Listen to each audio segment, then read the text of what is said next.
మనకు తెలుసు కదా, అంతా ఈజీయే కదా అనుకుంటాం. కానీ అందులోనే difficult level, application level questions ఎక్కువ అడుగుతారు. కాబట్టి ప్రతి పాయింట్ చక్కగా మనం అర్థం చేసుకుని ప్రాక్టీస్ చేసి మంచి మార్కులు సాధించడానికి ట్రై చేద్దాం. సో ఇక్కడ మన చాప్టర్ వచ్చి ఫస్ట్ సంఖ్యా వ్యవస్థ. సంఖ్య అని దేన్ని అంటాం? అంకెల సమూహాన్నే సంఖ్య అంటాం. అంకె అంటే మనకి 0 నుండి 9 వరకు ఉన్న వాటిని అంకెలు అంటాం. ఈ అంకెలతో ఏర్పడేటువంటి వాటిని సంఖ్యలు అంటాం. ఈ అంకెలు మనకి 0 నుంచి 9 అంటే మొత్తం 10 ఉంటాయండి. అందుకే ఈ మానానికి ఏం పేరంటే దశాంశ మానము అని పేరు. ఈ 10 అంకెలతోనే మనం ఎటువంటి సంఖ్యలనైనా ఏర్పరచగలుగుతాం. సో అంకెలను బట్టి సంఖ్యలను ఏర్పరుస్తాం. దీనిలో మొదటిగా మనం భావించేది ఈ అంకెలు పెద్ద సంఖ్యలన్నీ చిన్న సంఖ్యలన్నీ, అంటే 2 అంకెల పెద్ద సంఖ్య, అతి పెద్ద సంఖ్య అన్నప్పుడు మనం ఎక్కడి నుంచి మొదలు పెడతామంటే 2 అంకెలు అన్నాడు కాబట్టి అతి పెద్ద సంఖ్య అన్నాడు కాబట్టి అంకెలలో పెద్దది 9. సో కాబట్టి సంఖ్యలలో కూడా పెద్ద 9తో స్టార్ట్ చేసి 2 అంకెలు అన్నాడు కాబట్టి 99 అని మెన్షన్ చేస్తాం. ఇదే మనకి 3 అంకెలు, అలాగే 4 అంకెలు, అలాగే 5 అంకెలు, అతి పెద్ద సంఖ్యలు ఏదైనా కూడా మనం 9తో స్టార్ట్ చేసి కంప్లీట్ చేస్తాం. అలాగే చిన్న సంఖ్యల దగ్గరికి వచ్చేటప్పటికి అతి చిన్న సంఖ్య 0. కానీ 0 ఒక్క అంకెకి విలువ ఉండదు కాబట్టి దాని సంఖ్యతో మనం మాట్లాడి చేసినప్పుడు 10 అనేది 2 అంకెల అతి చిన్న సంఖ్య అవుతుంది. 3 అంకెల అతి చిన్న సంఖ్య 100 అవుతుంది. ఎందుకంటే 1 పెడతామా, అన్నిటికన్నా అంకెల్లో చిన్నది 1. 0 చిన్నదే కానీ దానికి విలువ లేదు కాబట్టి 1 చిన్నది. ఆ 1 తర్వాత ఎన్ని సున్నాలు అయితే పెడితే అన్ని అతి చిన్న సంఖ్యల్ని మనం మెన్షన్ చేస్తాం. ఇక్కడ వీటిల్లో అడిగే క్వశ్చన్స్ ఏంటంటే మనకి ఎక్కువ అడిగే క్వశ్చన్స్ ఈ అతి చిన్న సంఖ్యలన్నీ, అతి పెద్ద సంఖ్యలన్నీ, అతి పెద్ద సంఖ్యకి అతి చిన్న సంఖ్యకి ఉన్న భేదం ఎంత.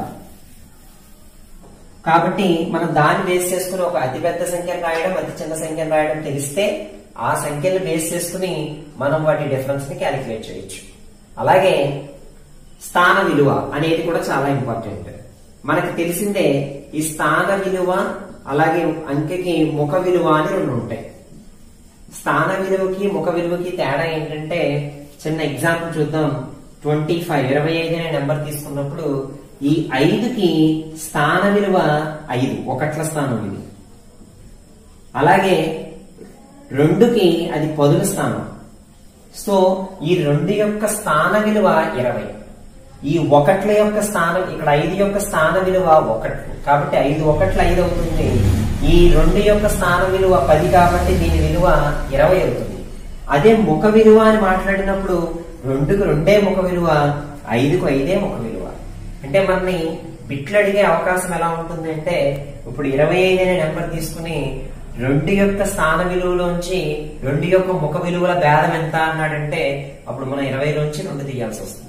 సో కాబట్టి స్థాన విలువ, ముఖ విలువ అంకెలతో ఏర్పడిన సంఖ్యల పరంగా మనం మాట్లాడతాం. ఇలాగా మనకి దీనికి సంబంధించిన డిఫరెంట్ ప్రాబ్లమ్స్ కూడా మనం ఇమీడియట్ గా మనం ప్రాక్టీస్ చేయాల్సి ఉంటుంది. ఆ ప్రాక్టీస్ చేయాల్సింది మీకు 6th క్లాస్ లో పేజ్ నెంబర్ 3లో రోమన్ నెంబర్ 8 అలాగే రోమన్ నెంబర్ 7 ప్రాబ్లమ్స్ మీరు పర్ఫెక్ట్ గా ప్లాన్ చేయాలి. ఎందుకంటే problem number 8, problem number 7 problems మీరు ఎందుకు చేయాలంటే ప్రాబ్లం నెంబర్ 7 లో వాడు ఎలా మెన్షన్ చేశాడంటే ఒక 4 అంకెల సంఖ్యను తీసుకుని డిఫరెంట్ అంకెలు 4, 0, 3, 7 అనే ఒక 4 డిఫరెంట్ అంకెలను తీసుకుని మీరు ఏర్పరచగలిగే అతి పెద్ద సంఖ్య లోంచి అతి చిన్న సంఖ్యను తీసేయమన్నాడు. సో అతి పెద్ద సంఖ్య అంటే ఎక్కడి నుంచి స్టార్ట్ చేయాలని 7 నుంచి స్టార్ట్ చేయాలి. దాని తర్వాత అతి పెద్ద సంఖ్య 4, దాని తర్వాత అతిపెద్ద సంఖ్య 3, దాని తర్వాత అతిపెద్ద సంఖ్య 0. ఇందులోంచి ఎవరిని తీసేయాలండి? అతి చిన్న సంఖ్య. వీటితో ఏర్పడే అతి చిన్న సంఖ్య అంటే 0తో మాట్లాడడం. గుర్తుపెట్టుకోండి, 4 అంకెలు అన్నాడు కాబట్టి 0తో స్టార్ట్ చేయాలి. కాబట్టి ఎక్కడితో స్టార్ట్ చేయాలి? చిన్నది 3. ఈ 3 తర్వాత ఇమీడియట్ గా మనం దేన్ని తీసుకోవాలి? 0 తీసుకోవాలి. తర్వాత 4 తీసుకోవాలి, తర్వాత 7 తీసుకోవాలి. అప్పుడు ఆ రెండింటి భేదాన్ని కనిపెట్టాలి. ఇది అసలు స్టార్టింగ్ అనమాట. అంకెలు అంటే ఏంటి, సంఖ్యలు అంటే ఏంటి, ఆ సంఖ్యల యొక్క విలువల్లో భేదాలు, అలాగే డిఫరెంట్ గా మనం చేయగలిగే భేదాలు. దీని తర్వాత మనం విద్యార్థులు ఎక్కువగా కన్ఫ్యూజ్ అయ్యేది ఎస్టిమేషన్, అంచనా వేయడం అంటే సరి చేయడం. వాడు ఏమంటాడంటే దగ్గరగా సవరించడం అండి. మన తెలుగులో ఖచ్చితంగా మాట్లాడాలంటే సవరించడం. ఏంటి, దగ్గర ఉన్న 10ల స్థానానికి సవరించడం, అలాగే దగ్గర ఉన్న 100ల స్థానానికి సవరించడం. చాలా చాలా ఈజీ. బట్ కానీ ఇక్కడ మనం కన్ఫ్యూజ్ అవుతామంటే ఎక్కడికి సవరించాలో కరెక్ట్ గా తెలియకపోవడం.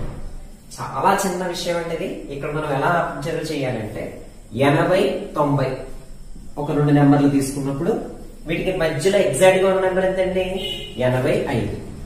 సో ఇప్పుడు వాడు ఏదైనా ఒక సంఖ్యనిచ్చి దాన్ని 10ల స్థానానికి సవరించమన్నాడు. ఫర్ ఎగ్జాంపుల్ 82 ఇచ్చి దాన్ని 10ల స్థానానికి సవరించమన్నాడు. ఇప్పుడు 82 అనేది ఎవరెవరి మధ్యలో ఉంది, 80కి 85కి మధ్యలో ఉంది. సో 80కి 85కి మధ్యలో ఉన్న సంఖ్యలని 10ల స్థానానికి సవరించేటప్పుడు అది 80గా సవరించాలి. అలాగే 85కి 90కి మధ్యలో ఉన్న ఏ సంఖ్యనైనా మనం 10ల స్థానానికి సవరించేటప్పుడు దానిని మనం 90 నెక్స్ట్ 90కి సవరించాలి. అంటే 10ల స్థానానికి లేకపోతే 100ల స్థానానికి 1000ల స్థానానికి ఏది తీసుకున్నా సరే మనం ఇక్కడ ఏం చేయాలంటే మధ్యలో ఉన్న నెంబర్ ని తీసుకుని ఆ నెంబర్ కి కన్నా తక్కువ ఉన్న వాటిని ఈ ఎడం చేతి వైపు ఈ 10ల స్థానానికి సవరించాలి. ఆ మిడిల్ దానికి ఎక్కువ ఉన్న వాటిని కుడి చేతి వైపు ఉన్న 10ల స్థానానికి సవరించాలి. దీనికి 100ల స్థానం గురించి కూడా చూసుకున్నాం అనుకోండి. ఫర్ ఎగ్జాంపుల్ ఏదో 106 అనేది 100ల స్థానానికి సవరించమన్నారు. వెంటనే మనం ఏం చేస్తామండి, 100 దీని తర్వాత ఎంతండి, 200. ఈ 100కి 200కి మధ్యలో నెంబర్ ఎంతండి, 150. ఈ 150కి ఇప్పుడు 100కి 150కి మధ్యలో ఉన్న నెంబర్ 106 కదండి. కాబట్టి 106 కాబట్టి ఎక్కడికి సవరించాలి, దీన్ని 100కి సవరించాలి. 100ల స్థానం గురించి చెప్తున్నాం. అదే 10ల స్థానం గురించి చెప్తే మళ్ళీ 100కి 110కి మధ్యలోనే తీసుకోవాలి. సో ఇక్కడ 100ల స్థానం గురించి చెప్తున్నాం కాబట్టి 100ల స్థానంలోనే సవరించాలి.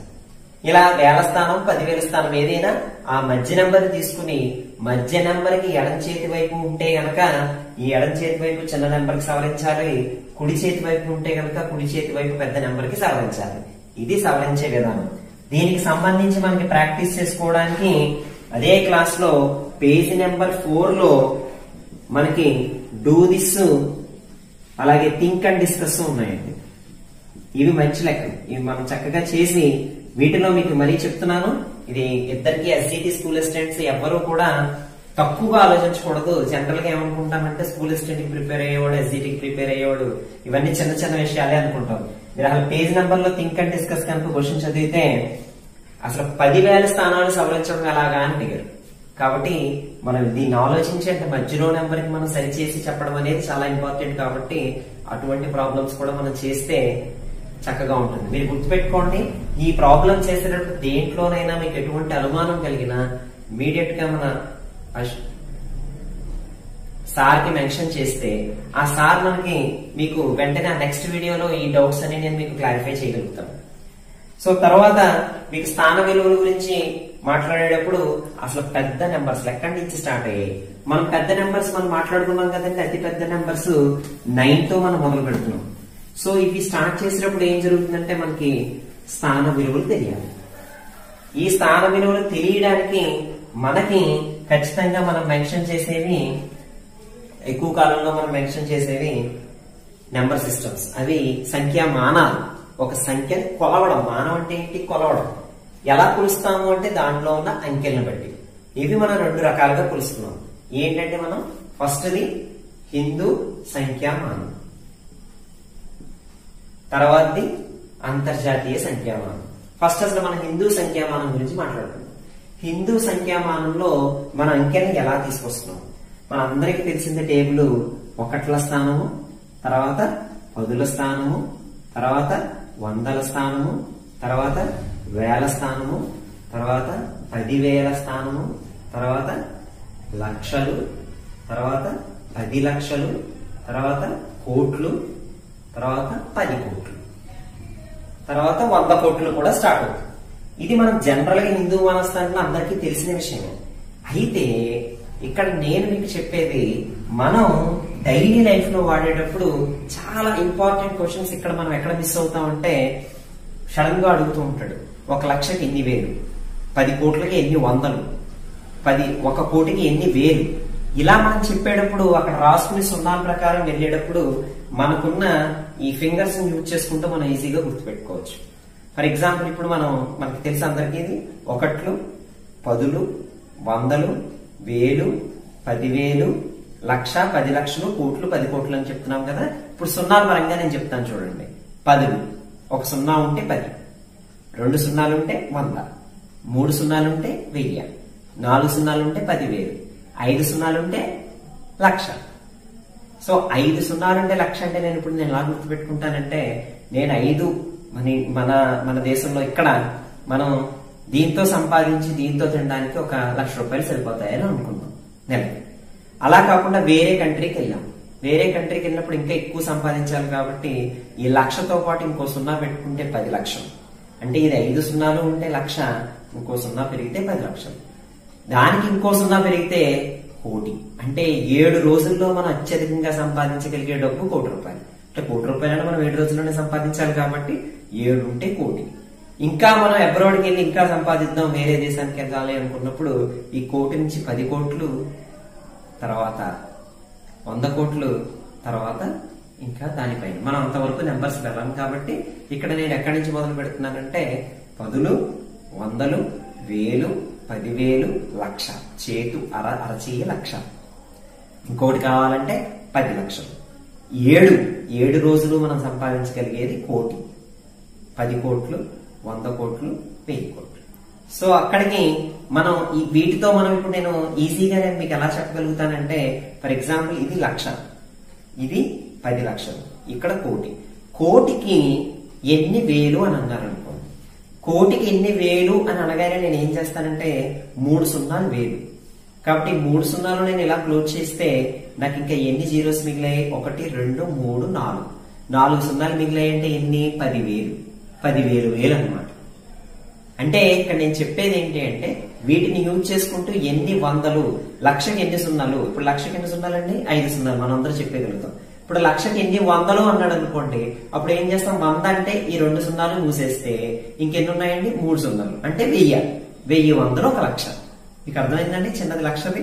లక్షది అర్థమైతే అప్పుడు కోటి, 10 లక్షలు, 10 కోట్లు, 100 కోట్ల వరకు మీరు చక్కగా దీని హిందూ సంఖ్యామానంలోనే ఒక నెంబర్ నుంచి ఇంకో నెంబర్కి మార్చడం అనేది నేర్చుకోవచ్చు. చాలా చాలా ఈజీగా ఉంటుంది. అలాగే మనకి మొత్తం ప్రపంచంలో వాడేది ఎప్పుడు కూడా గుర్తుపెట్టుకోండి, ఎవరు వాడతారంటే అంతర్జాతీయ సంఖ్యామానం వాడతారు.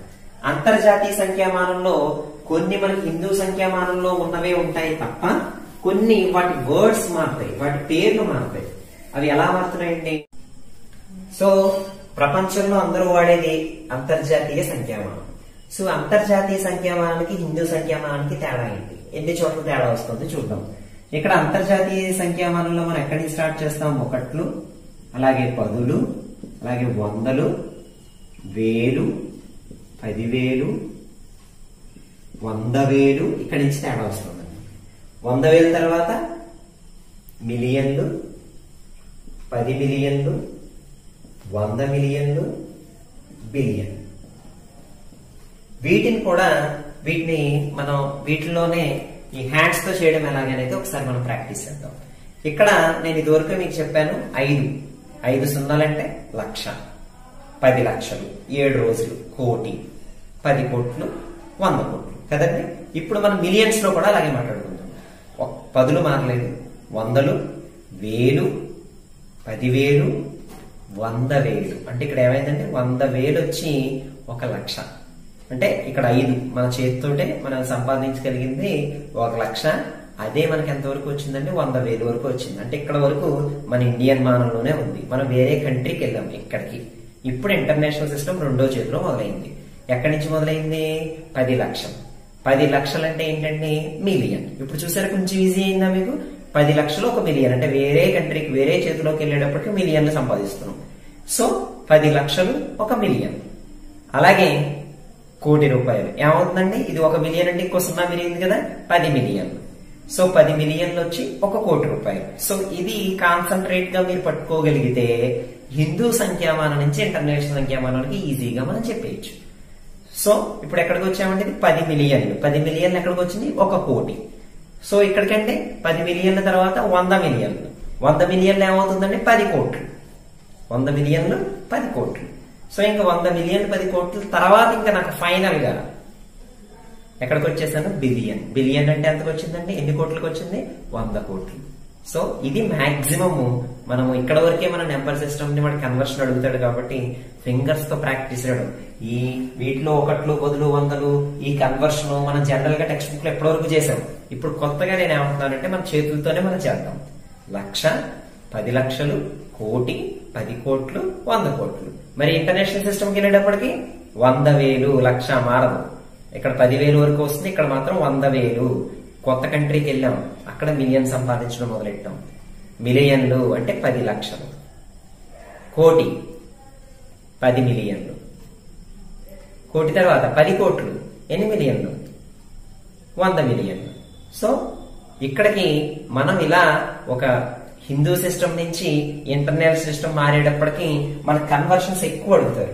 జనరల్ గా 1 మిలియన్ అంటే ఎన్ని లక్షలు అంటారు. 1 మిలియన్ అంటే ఎన్ని లక్షలు? 10 లక్షలు. సో అలాగే ఇంకో క్వశ్చన్, 1 కోటి అంటే ఎంత? 1 కోటి అంటే ఎన్ని మిలియన్స్ వచ్చాయండి? 10 మిలియన్. సో అలా కన్వర్షన్స్ మనం చాలా ఈజీగా ఫింగర్స్ తో బాగా ప్రాక్టీస్ చేయండి. ఇప్పటిదాకా ఇలా మీరు ప్రాక్టీస్ చేసి ఉంటారు. ఇప్పుడు కొత్తగా దీని మీద ప్రాక్టీస్ చేయమంటున్నాను. ఇలా ప్రాక్టీస్ చేసి కన్వర్షన్స్ మీ ఇష్టం వచ్చినట్టు రకరకాలుగా మార్చుకుని చేసుకుంటుంటాను. ఇప్పుడు ఇందాక మీకు చెప్పినట్టు 1,00,000కి ఎన్ని సున్నా, 1,00,000కి ఎన్ని వందలు అన్నప్పుడు ఇలా మార్చుకున్నప్పుడు, అలాగే 1 మిలియన్ కి ఎన్ని లక్షలు మీకు తెలుసు. 1 మిలియన్ కి ఎన్ని లక్షలు అండి? 10 లక్షలు. 1 మిలియన్ కి 10 లక్షలు అప్పుడు 1 మిలియన్ కి ఎన్ని వేలు అనేది కూడా మీరు క్యాలిక్యులేట్ చేసేసుకోవచ్చు. ఎందుకంటే ఆ 3 జీరోల్ని క్లోజ్ చేసేసి మిగిలిన జీరోస్ ఎన్ని ఉంటే అన్ని జీరోస్ తో మీరు ఆన్సర్ చెప్పవచ్చు. ఎటువంటి కన్వర్షన్ చేయొచ్చు. కాబట్టి హిందూ సిస్టమ్ కి ఇంటర్నేషనల్ సిస్టమ్ కి కన్వర్షన్స్ ఇలా ప్రాక్టీస్ చేయండి, మీరు అద్భుతంగా చేయగలుగుతారు. అలాగే ఇంకొక చాలా ఇంపార్టెంట్ కన్వర్షన్ ఒకటి చెప్పి నేను ఈరోజు క్లాస్ కన్క్లూడ్ చేస్తాను. ఆ కన్వర్షన్ ఏంటంటే మెజర్మెంట్ కన్వర్షన్స్. ఇది చాలా చాలా చాలా ఇంపార్టెంట్. ఈ మెజర్మెంట్ కన్వర్షన్స్ ఏంటి అనేది ఒక టేబుల్ చెప్తే మీకు మిగిలిన టేబుల్స్ కూడా చాలా ఈజీగా అర్థమైపోతాయి. ఏంటి ఒక టేబుల్ అంటే మీరు జాగ్రత్తగా వినండి. ఇక్కడ నేను ఫస్ట్ పొడవు గురించి మాట్లాడుతున్నాను. పొడవు అంటే మీటర్స్ కొలుస్తాం మనం జనరల్ గా. ఆ మీటర్స్ గురించి ఒక టేబుల్ మీకు చెప్తున్నాను. ఇప్పుడు మీటర్స్ కింద డెసిమీటర్స్ మనం మర్చిపోయాం చాలా వాటిని. ఇది డెసిమీటర్స్, తర్వాత సెంటీమీటర్స్, తర్వాత మిల్లీమీటర్స్, అలాగే పైకి డెకామీటర్స్, హెక్టామీటర్స్, ఫైనల్ గా కిలోమీటర్స్. మీరు ఇక్కడ చాలా జాగ్రత్తగా వినండి. ఈ కన్వర్షన్ కిందకి వస్తే మీరు ఏ కన్వర్షన్స్ అయినా ఈజీగా చేయొచ్చు. ప్రతి మీటర్స్ కి డిఫరెన్స్ ఒక జీరో అండి. ఒక జీరో అంటే 10 అన్నమాట. ఇది 10 10 10 10 10 10. ఈ 10 ఎందుకు రాశానో చెప్తాను. ఫస్ట్ కన్వర్షన్ చెప్తాను. 1 కిలోమీటర్ కి ఎన్ని మిల్లీమీటర్స్ అని అడిగారు మిమ్మల్ని క్వశ్చన్. అప్పుడు మీరు ఏం చేయాలి? ఇక్కడ ఉంది కిలోమీటర్, ఇక్కడికి మిల్లీమీటర్. మీరు గుర్తుపెట్టుకోండి, పై నుంచి కిందకి కన్వర్షన్ అడిగినప్పుడు ఆ జీరోస్ ని పక్కన రాసేయాలి. సో ఎన్ని జీరోస్ వస్తాయి? 1 2 3 4 5 6. ఈ 6 జీరోస్ ని ఇక్కడ మెన్షన్ చేయాలి. 10 పవర్ 6 లేదా 6 అంటే ఎంతండి? 10 లక్షలు. 10 లక్షల మిల్లీమీటర్లు. అలాగే 1 మీటర్ కి ఎన్ని సెంటీమీటర్స్ అని అడిగారు. ఇక్కడి నుంచి ఇక్కడికి 1 మీటర్ కి ఎన్ని సెంటీమీటర్స్ కన్వర్షన్. చూడండి, 1 మీటర్ కి ఎన్ని సెంటీమీటర్స్, ఎన్ని జీరోస్ వచ్చాయి? 2 జీరోస్ అంటే 100 సెంటీమీటర్స్. ఇది పై నుంచి కింద కన్వర్షన్. సార్ అలా కాదండి, కింద నుంచి కూడా పైకి అడుగుతూ ఉంటారు కదా sir. 1 millimetre is equals to ఎన్ని కిలోమీటర్స్ అని అడుగుతారు సార్. అప్పుడు ఏం చేయాలి? 1 మిల్లీమీటర్ ని ఎన్ని కిలోమీటర్స్ పైకి వేసినప్పుడు గుర్తుపెట్టుకోండి, తక్కువ నుంచి ఎక్కువకు రాస్తున్నాం కాబట్టి ఆ జీరోస్ ని కింద రాయాలి. అంటే 1 ఎన్నండి? 1 2 3 4 5 6 10 పవర్ 6 కిలోమీటర్స్. సో దీన్నే మీరు ఇంకొకలో కూడా రాయొచ్చు, 10 పవర్ -6 కిలోమీటర్స్ అని కూడా రాయొచ్చు. అంటే దీన్ని ఇంకొకటి 0.000001 కింద కూడా రాయొచ్చు. అన్ని సున్నాల కింద కూడా రాయొచ్చు. ఆ కన్వర్షన్స్ మనం వేరే చాప్టర్ లో వచ్చినప్పుడు చెప్తాం. సో ప్రస్తుతానికి 1/10 పవర్ 6 కిలోమీటర్స్ అనేది గుర్తుపెట్టుకోవాలి. అంటే ఇక్కడ నేను చెప్పేది మీకు ఏంటంటే, పై నుంచి కిందకి కన్వర్షన్ చేసేటప్పుడు ఆ జీరోస్ ని పక్కన రాయాలి, కింద నుంచి పైకి రాసినప్పుడు ఆ జీరోస్ ని కింద రాయాలి. అది చాలా చాలా ఇంపార్టెంట్ కాన్సెప్ట్. సో ఇక్కడ నుంచి మీరు ఎలా అయినా దేనికి కన్వర్షన్ అయినా చేయొచ్చు. 1 మీటర్కి ఎన్ని మిల్లీమీటర్లు, 1 మిల్లీమీటర్కి ఎన్ని మీటర్లు, 1 మిల్లీమీటర్కి ఎన్ని హెక్టామీటర్స్, 1 కిలోమీటర్కి ఎన్ని డెసిమీటర్స్. ఇది మీ వర్క్ అన్నమాట. మీరు ప్రాక్టీస్ చేయండి, డిఫరెంట్ గా కన్వర్ట్ చేయండి. ఆ కన్వర్ట్ చేసినప్పుడు వచ్చిన ఆన్సర్స్ వెరిఫై చేయండి. అది ఖచ్చితంగా రావాలి ఈ కన్వర్షన్. ఎందుకు ఈ కన్వర్షన్ రావాలని చెప్తున్నాను అంటే, ఇదే కన్వర్షన్ మొత్తం అన్ని రకాల వాటికి ఉపయోగం. ఎవరెవరికి ఉపయోగం అంటే మీకు ఒకసారి చూపిస్తాను. మనం ఇప్పుడు మీటర్స్ కి కిలోమీటర్స్ కి చెప్పాను. దీన్నే మనం దేనికి అప్లై చేయొచ్చు అంటే గ్రామ్స్, డెసిగ్రామ్స్, అలాగే సెంటీగ్రామ్స్, నెక్స్ట్ అలాగే మిల్లీగ్రామ్స్, అలాగే పైన డెకాగ్రామ్స్, నెక్స్ట్ హెక్టాగ్రామ్స్, కిలోగ్రామ్స్. మీకు అర్థమవుతుందండి? Kilograms, hectograms, decagrams, grams, decigrams, centigrams, milligrams. వీటికి కూడా సేమ్. ఫర్ ఎగ్జాంపుల్ 1 గ్రామ్ కి ఎన్ని కిలోగ్రామ్స్ అనుకుందాం. 1 గ్రామ్ కి ఎన్ని కిలోగ్రామ్స్ అని అడిగారు. 1 గ్రామ్ కి ఎన్ని కిలోగ్రామ్స్ అంటే చెప్పండి. గ్రామ్ నుంచి కిలోగ్రామ్ కింద నుంచి పైకి కదా. సో కాబట్టి నేను ఏం చేయాలి? 1/1000, 3 సున్నాలు గ్రామ్. ఆ 1/1000 ని నేను చెప్పాను మీకు 10⁻³ అని రాయొచ్చు, లేదా 0.001 kgs అయినా రాయొచ్చు. సో గుర్తుపెట్టుకోండి, ఇక్కడ రాసేటప్పుడు ఇక్కడ 3 zeros ఉంటే డెసిమల్ తర్వాత 3 ప్లేసెస్ రావాలి. ఇందాక 10⁻6 అన్నాను అనుకోండి. 1/10⁻6 అంటే ఏం చేయాలి? 0.5 సున్నాలు రాసి తర్వాత 1 పెట్టాలి. 0.0000001 పెట్టాలి. అలాగా కన్వర్షన్ చేయొచ్చు. ఇది మీటర్స్ కి, గ్రామ్స్ కి, అలాగే ఇంకొక దానికి కూడా మనకి ఉపయోగపడుతుంది. ఇది వాల్యూమ్. ఘనపరిమాణం కట్టేటప్పుడు లీటర్స్, డెసిలీటర్స్, అలాగే సెంటీలీటర్స్, మిల్లీలీటర్స్, అలాగే డెకాలీటర్స్, హెక్టాలీటర్స్ అండ్ కిలోలీటర్స్. మీరు గుర్తుపెట్టుకోండి, ఈ 3 conversions, litres conversions, litres conversions, grams conversions, ఇప్పుడు మీరు కరెక్ట్ గా వీటిని ప్రాక్టీస్ చేసినట్టయితే ఎప్పుడు ఏది కన్వర్ట్ చేయమన్నా మనం ఈజీగా చేయొచ్చు. వీటికి సంబంధించిన అప్లికేటివ్ ప్రాబ్లమ్స్, వీటికి సంబంధించిన కొన్ని క్వశ్చన్స్ కూడా మనం చేద్దాం. అవి చేసిన తర్వాత మనం పూర్తి కాన్ఫిడెంట్ గా ఉంటాం. అయితే వీటికి సంబంధించి ముందు మీరు ఒకసారి బాగా ప్రాక్టీస్ అవ్వండి. ప్రాక్టీస్ అయిన తర్వాత దాని మీద క్వశ్చన్స్ నేను డిస్కస్ చేస్తాను. అలాగే ఈ రోజు జరిగిన క్లాస్ లో ఫస్ట్ నుంచి మనం మాట్లాడిన నెంబర్స్, లార్జ్ డిజిట్ నెంబర్స్, అతి పెద్ద సంఖ్యలు, అతి చిన్న సంఖ్యల గురించి, అలాగే ఎస్టిమేషన్ సవరించడం గురించి, హిందూ సిస్టమ్ గురించి, అంతర్జాతీయ మానాల గురించి, కన్వర్షన్స్ చాలా ఇంపార్టెంట్. అంతర్జాతీయ మానంలోంచి హిందూ మానంలోకి, హిందూ మానంలోంచి అంతర్జాతీయ మానంలోనికి, అలాగే హిందూ మానంలో ఒక దాంట్లోంచి ఒకటికి ఎన్ని లక్షలకి, ఎన్ని వేలు, ఎన్ని వందలు చేతులతో బాగా ప్రాక్టీస్ చేయాలి. అలాగే నెక్స్ట్ వచ్చి ఈ కన్వర్షన్స్, మీటర్స్, ఇంకొకసారి మీటర్స్, డెసి, సెంటీ, మిల్లీ, పైకి డెకా, హెక్టా, కిలో. అది గుర్తుపెట్టుకుంటే మీటర్స్ దగ్గర మీటర్స్ పెడతాం, గ్రామ్స్ దగ్గర గ్రామ్స్ పెడతాం, లీటర్స్ దగ్గర లీటర్స్ పెడతాం. వీటికి సంబంధించి మరికొన్ని క్వశ్చన్స్ మనం నెక్స్ట్ క్లాస్ లో డిస్కస్ చేద్దాం. Until then, stay safe, stay home. Thank you. Good morning, students. నిన్న మనం DSC 2020 స్కూల్ అసిస్టెంట్ మరియు SGT వాళ్ళకి ఉపయోగించే మ్యాథమెటిక్స్ కంటెంట్ లో మొదటి భాగమైనటువంటి సంఖ్యా వ్యవస్థ గురించి పరిచయ కార్యక్రమం చేసుకున్నాం. అందులో ఒక 3 కాన్సెప్ట్స్ మనం బాగా నేర్చుకున్నాం.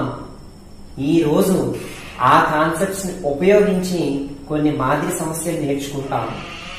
అలాగే నిన్న మీకు ఇచ్చిన దాంట్లో కొన్ని సమస్యలను సాధించమని చెప్పాను. వాటిలో ఎటువంటి సమస్యలు మీకు అనిపించినా వాటిని మీరు చెప్పినట్లయితే వాటిని కూడా మనం సాల్వ్ చేద్దాం. అలాగే గుర్తుపెట్టుకోండి, SGT స్కూల్ అసిస్టెంట్ ఇద్దరికి కూడా ఉపయోగపడే సబ్జెక్ట్ ఇది. అండ్ మరొక విషయం, ప్రతిరోజు కూడా మీరు వర్క్ చేయాలి, దానికి సంబంధించిన సందేహ నివృత్తి చేసుకోవాలి. ఇక ఈ రోజు క్లాస్ లోకి మనం వెళ్తే, ఈ రోజు క్లాస్ లో మనం చేసేది ఫస్ట్ పాయింట్ ప్రమాణాలు మార్చడం. దాని తగిన ఉదాహరణతో మనం ఈ రోజు వివరిద్దాం. అలాగే రెండవది సహజ సంఖ్యలు, మూడవది పూర్ణాంకాలు. ఈ రెండింటి మధ్య ఉన్న సంబంధం గురించి మనం డిస్కస్ చేస్తాం. ఇక్కడ నిన్న మనం నేర్చుకున్న ఒక టేబుల్ మీకు చివరిలో కన్క్లూడ్ చేస్తూ చెప్పాను. క్లాస్ కన్క్లూడ్ చేస్తూ ఒక ప్రమాణం నుంచి వేరొక ప్రమాణానికి మార్చడానికి ఒక టేబుల్ ని మీరు సిద్ధం చేసుకోవాలి. ఆ సిద్ధం చేసుకునే విధానాన్ని నేను వివరించాను.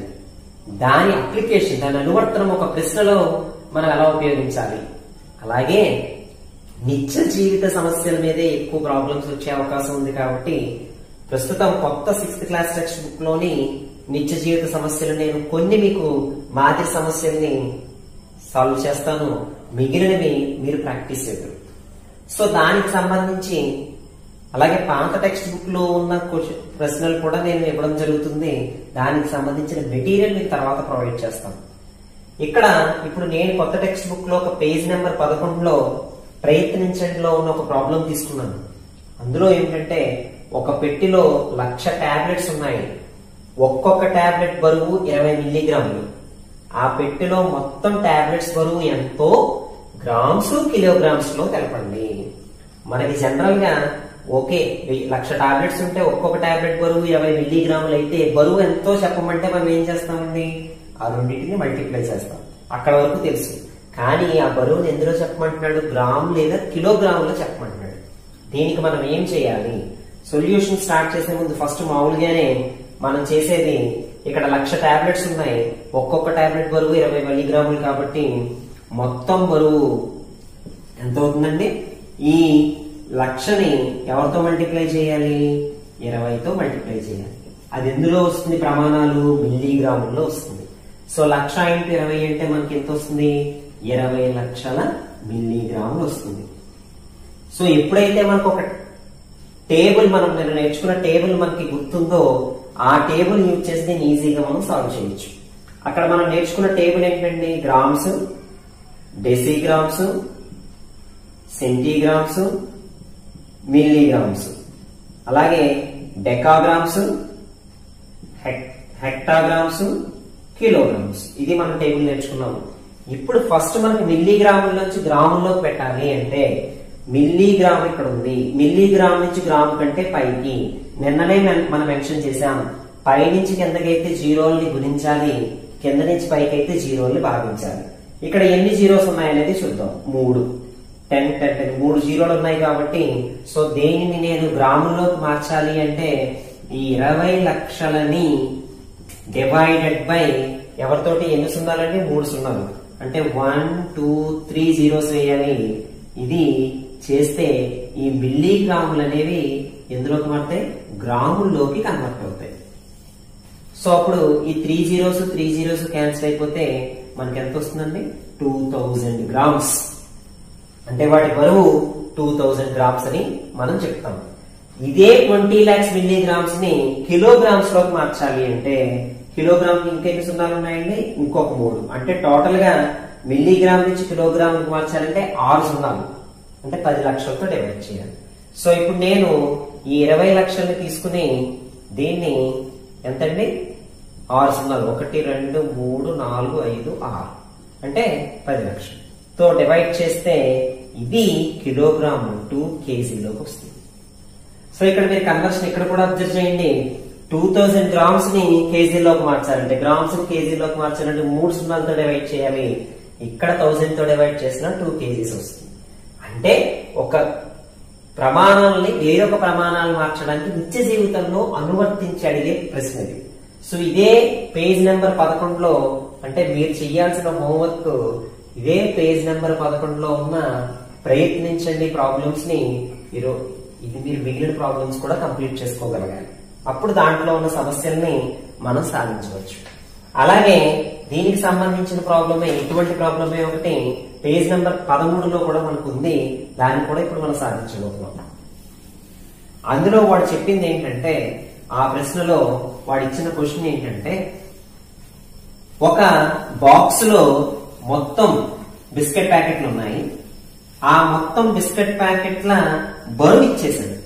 ఎలాగా, ఇప్పుడు మనకు తెలుసు బిస్కెట్ ప్యాకెట్లు అని ఇప్పుడు గుడ్డేలను ఏదైనా తీసుకుంటే అవన్నీ ఒకే సైజు ఉంటాయి. ఒకే సైజు అన్ని ప్యాక్ చేసేస్తారు. ఆ బాక్స్ లో మొత్తం బిస్కెట్ ప్యాకెట్ల బరువు, అవి ఎన్ని బిస్కెట్ ప్యాకెట్లు ఉన్నాయంటే 5 ఉన్నాయి. మొత్తం 5 బిస్కెట్ ప్యాకెట్ల బరువు ఇచ్చేశారు. ఆ బరువు ఎంతంటే 8 kg 400 గ్రాములు ఇచ్చారు. ఇచ్చి ఒక్కొక్క ప్యాకెట్ బరువు ఎంత, ఒక్కొక్క ప్యాకెట్ ఎంత బరువు ఉంటుంది అని అడిగాడు. ఇది మీకు ఈజీగా అనిపించవచ్చు. అయితే ఇక్కడ ఆన్సర్స్ మనం కన్ఫ్యూజ్ చేయడానికి ఏం చేస్తాడంటే మన ఎగ్జామినేషన్ లో, కాంపిటేటివ్ ఎగ్జామినేషన్ లో వచ్చిన ఆన్సర్ ని గ్రాముల్లో గాని, మిల్లీగ్రాముల్లో గాని, కిలోగ్రాముల్లో గాని ఎక్స్ప్రెస్ చేయమంటాడు.